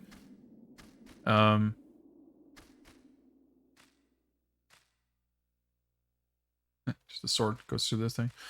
But yeah, it feels like they... I mean, I'd rather the first game get a re-release than none of them, I guess, but... It seems... Like, how likely is it... It's a one thing to re-release a standalone version of 1, but a standalone version of 2 seems strange, and if they already did one standalone, that kind of sets the precedent. That means it's unlikely that they're going to bundle any more of them.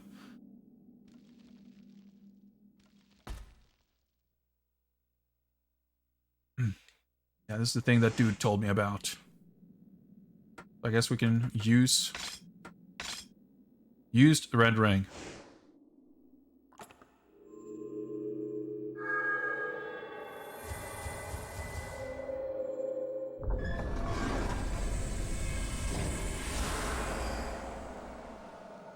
Is this the Bloody Palace? Or is this progress? Yeah, it looks like a whole opening to hell. Just open up. Go inside? Sure.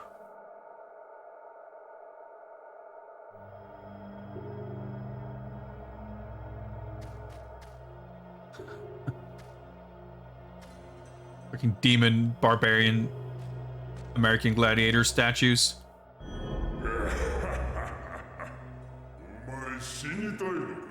You want to die? Oh shit, Lord Nobunaga's secret underground hell castle? Wanna die? Well, that can be arranged. Is that a giant frog? Not exactly.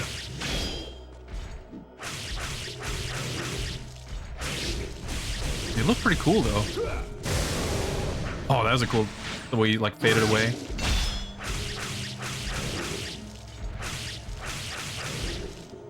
Like when you do the down up special, it seems to kind of stagger them. It's kind of worth like mashing out that.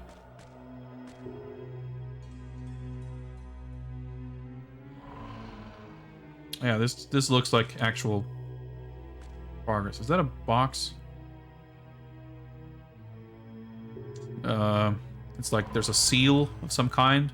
I can't open it. Okay.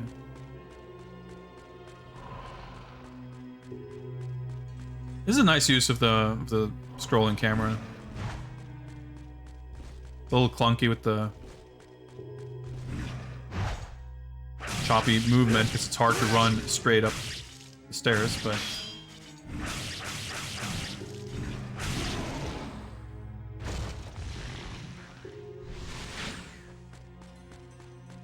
this is a fucking nice looking game.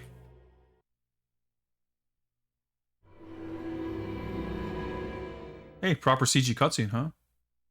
Maybe? For half a second? Nope. Oh, dude, are we fucking... We're fucking back in Onimusha 1? We are.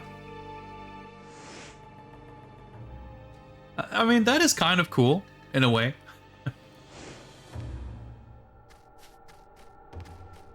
It is cool, I'm just a little worried.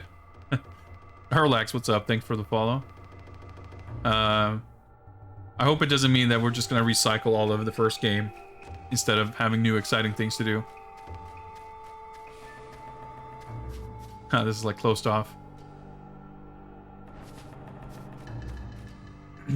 What's up, Dan? Happy Monday. 手こずらせやがって。ところで十兵衛、さっきの話だが、ほら、エケイとお前が怨霊に取り憑かれているって話だよ。ああ。エケイは元侍で、仕えていた大名が戦に敗れ滅亡。奥さんと子供を亡くしているんだ。Eke used to be a samurai, his wife and kids died.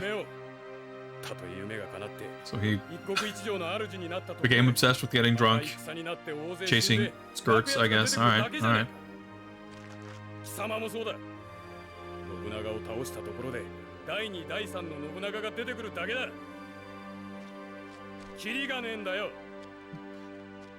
So what if we defeat Nobunaga? There'll just be another one, and a third one after that. Nobunaga never ends. I mean, he's not wrong. I mean, that's typically how it goes, right? Always some new motherfucker to take the last guy's place. Place has seen better days.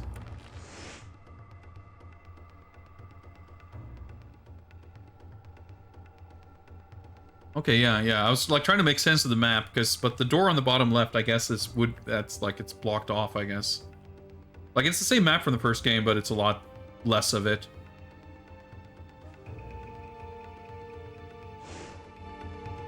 But the door up ahead to the left here, yep, always fucking archers. That hasn't changed. Oh, I kept getting turned around.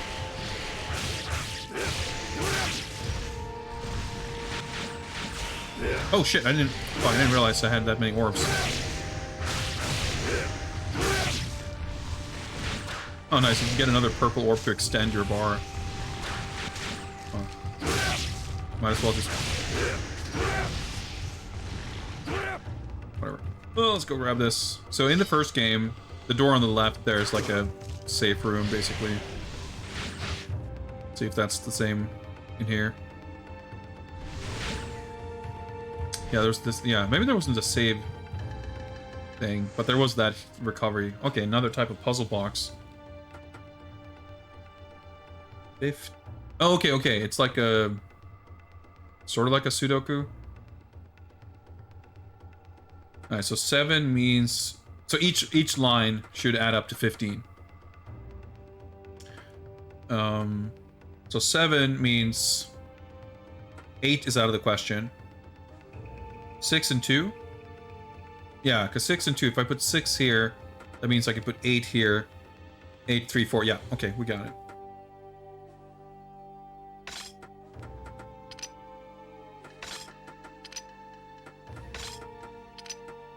Oh, diagonally too, I guess. I didn't even realize. Well, there we go.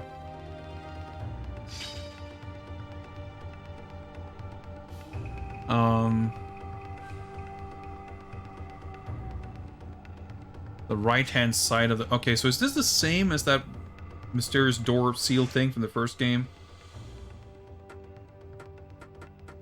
Well, it's half of a something or other. Of a face. It's like locking off some door or something. Man, these puzzle boxes are so like contrived. Why hasn't there been a Castlevania and Onimusha crossover? I mean, I don't think there's been many crossovers between Capcom and Konami.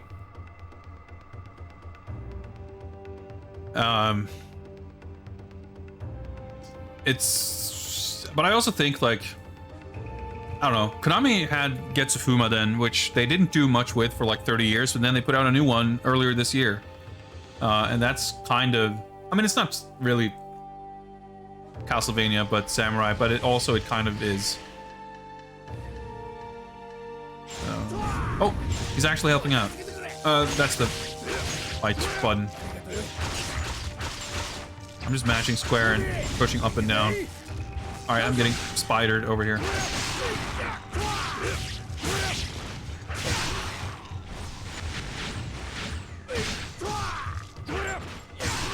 Ooh, okay, got him.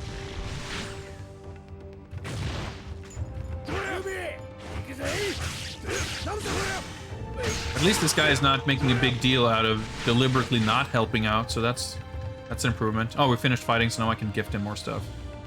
That's kind of cool.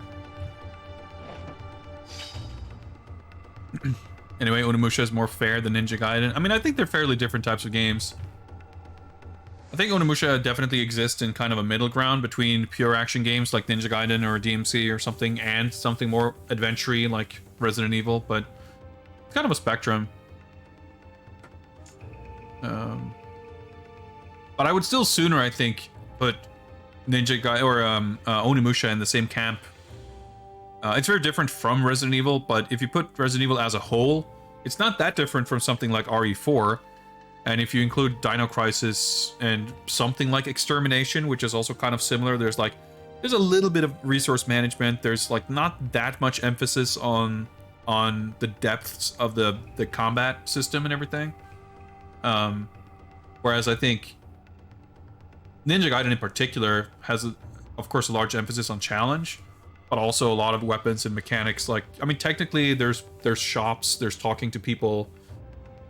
I mean, yeah, there definitely is overlap. They're similar in some ways, but I still think there's difference, for me at least, a fundamental enough difference in focus to feel like different types of experiences. But of course, you know, it's not everything can be neatly slotted into one of like 12 genre slots or anything like that. Of course, games are gonna have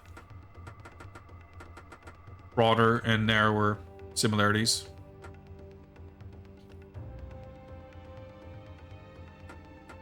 But I like those games. I haven't played them an awful lot, but I never finished any of them. But I liked what I played of the first Ninja Gaiden. I've been wanting to revisit them at some point. Because I have 2 and 3, and I think Razor's Edge is also on Game Pass. So I wanted to play the... because you can play Ninja Gaiden Black on new Xboxes, and you can play it in 4K and everything. That's like the best version of the game. So that would be really cool to do at some point. I don't think I'd be that interested in doing it on like the higher difficulty levels and stuff, because I don't need that kind of challenge. I'm not that type or level of player, I think, but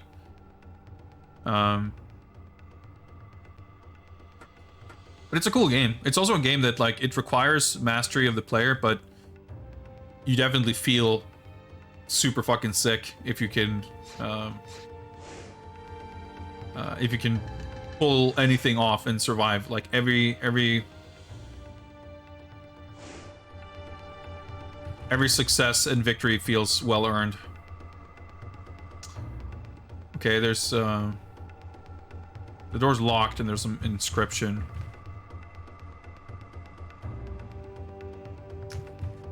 Puzzle box. Okay, 3 moves. Clearly we need to... Yeah. These are nice and simple. The puzzle boxes in the first game, I think, were more tedious. Let's use the Power Stone.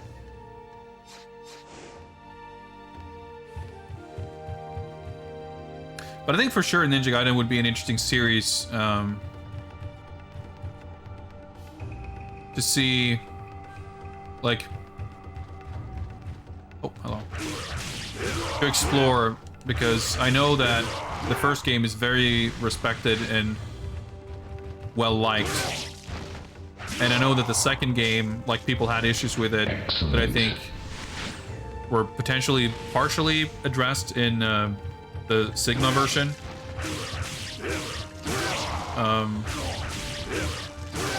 And then 3 was kind of universally hated, except the Razor's Edge version was maybe even less liked? I'm not sure. But it would definitely be interesting to play all of them to see how they compare to each other.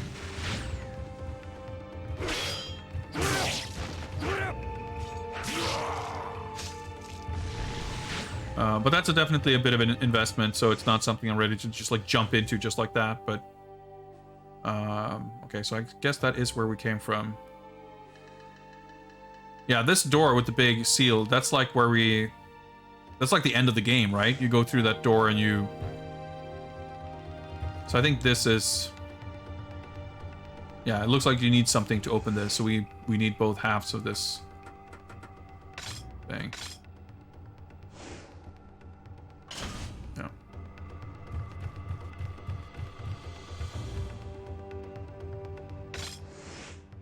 We're coming up close on 10 p.m. I was thinking I would check out some other hallways and then come back here and save. But I think we'll actually leave it there because it might drag out before I get the opportunity to save again, and I need to make sure to get sleep tonight because it's been. I mean, I even though you would get an extra hour of sleep, I feel like my sleep schedule got all messed up with the time change. So we'll wrap it there. I mean, it's basically 10 p.m. Yeah, it's like 2 minutes to 10, and I aim to wrap up at 10. No sleep, only game. Yeah, I feel like this game has had a bit of a slow start and probably a little bit slower. Like, I think that's... I'm expecting that to be kind of emblematic of this game compared to the first game. It's just a larger game, it's longer, so everything, like, it takes a little bit longer to ramp up, maybe. Yeah, no fear. I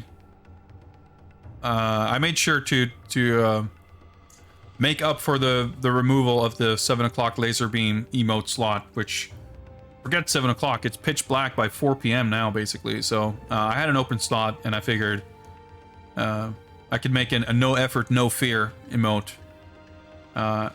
If you don't know what the no fear is all about, then I highly recommend you go back and watch the Mystery Hospital, MJ the Mystery Hospital stream from Saturday. It was quite something. Pretty incredible game, and no fear. Absolutely no fear. Speaking of schedule, by the way, in case you hadn't seen, I posted this on Twitter and Discord, but I have decided, as I mentioned last week as well, to make some slight changes to my streaming schedule. The basic gist of it is that Thursday streams will be moving to Wednesdays. So I'll be streaming Wednesday from 6 p.m. Central European Time, which, if you're in North America, for example, probably means that it's, whatever that means, an hour later or earlier. Because we don't change daylight saving at the same time. In a few weeks, I guess it'll line up again. But if you're in Japan or Australia or some other place with no changing time, or doing it differently, or half-hour time zones or whatever, be aware that it's Central European Time and not summertime anymore. So I'll be streaming from 6 p.m. on Wednesday. Friday this week, we're doing fighting games from 7 p.m. And Saturday stream, I'm moving them a little earlier to see if I suspect that it's going to fit with my schedule a little better. So I'm planning to start Saturday streams from 1 p.m. instead of 3. We'll see if that lasts or if I'll change that, but that's the plan for now. And the schedule, which you can see if you scroll down on the page, if you're on a browser, it should give you everything, all the information up to date. So 2 days from now, we will continue Yagyu Jubei's quest to explore old hallways and collect souls and gold and gift his friends items in exchange for services and whatever else. Thanks for the stream as usual. Well, thank you guys for hanging out as usual. I always appreciate it. I would kindly ask in return that you stick around for another 3 minutes and pay it forward, as it were, and join whoever else we're raiding tonight to give them some extra views and support. We'll figure out who's streaming and we'll send you guys their way. But for now, thanks for hanging out, and I'll see you guys Wednesday, hopefully. Take care, everybody. Bye.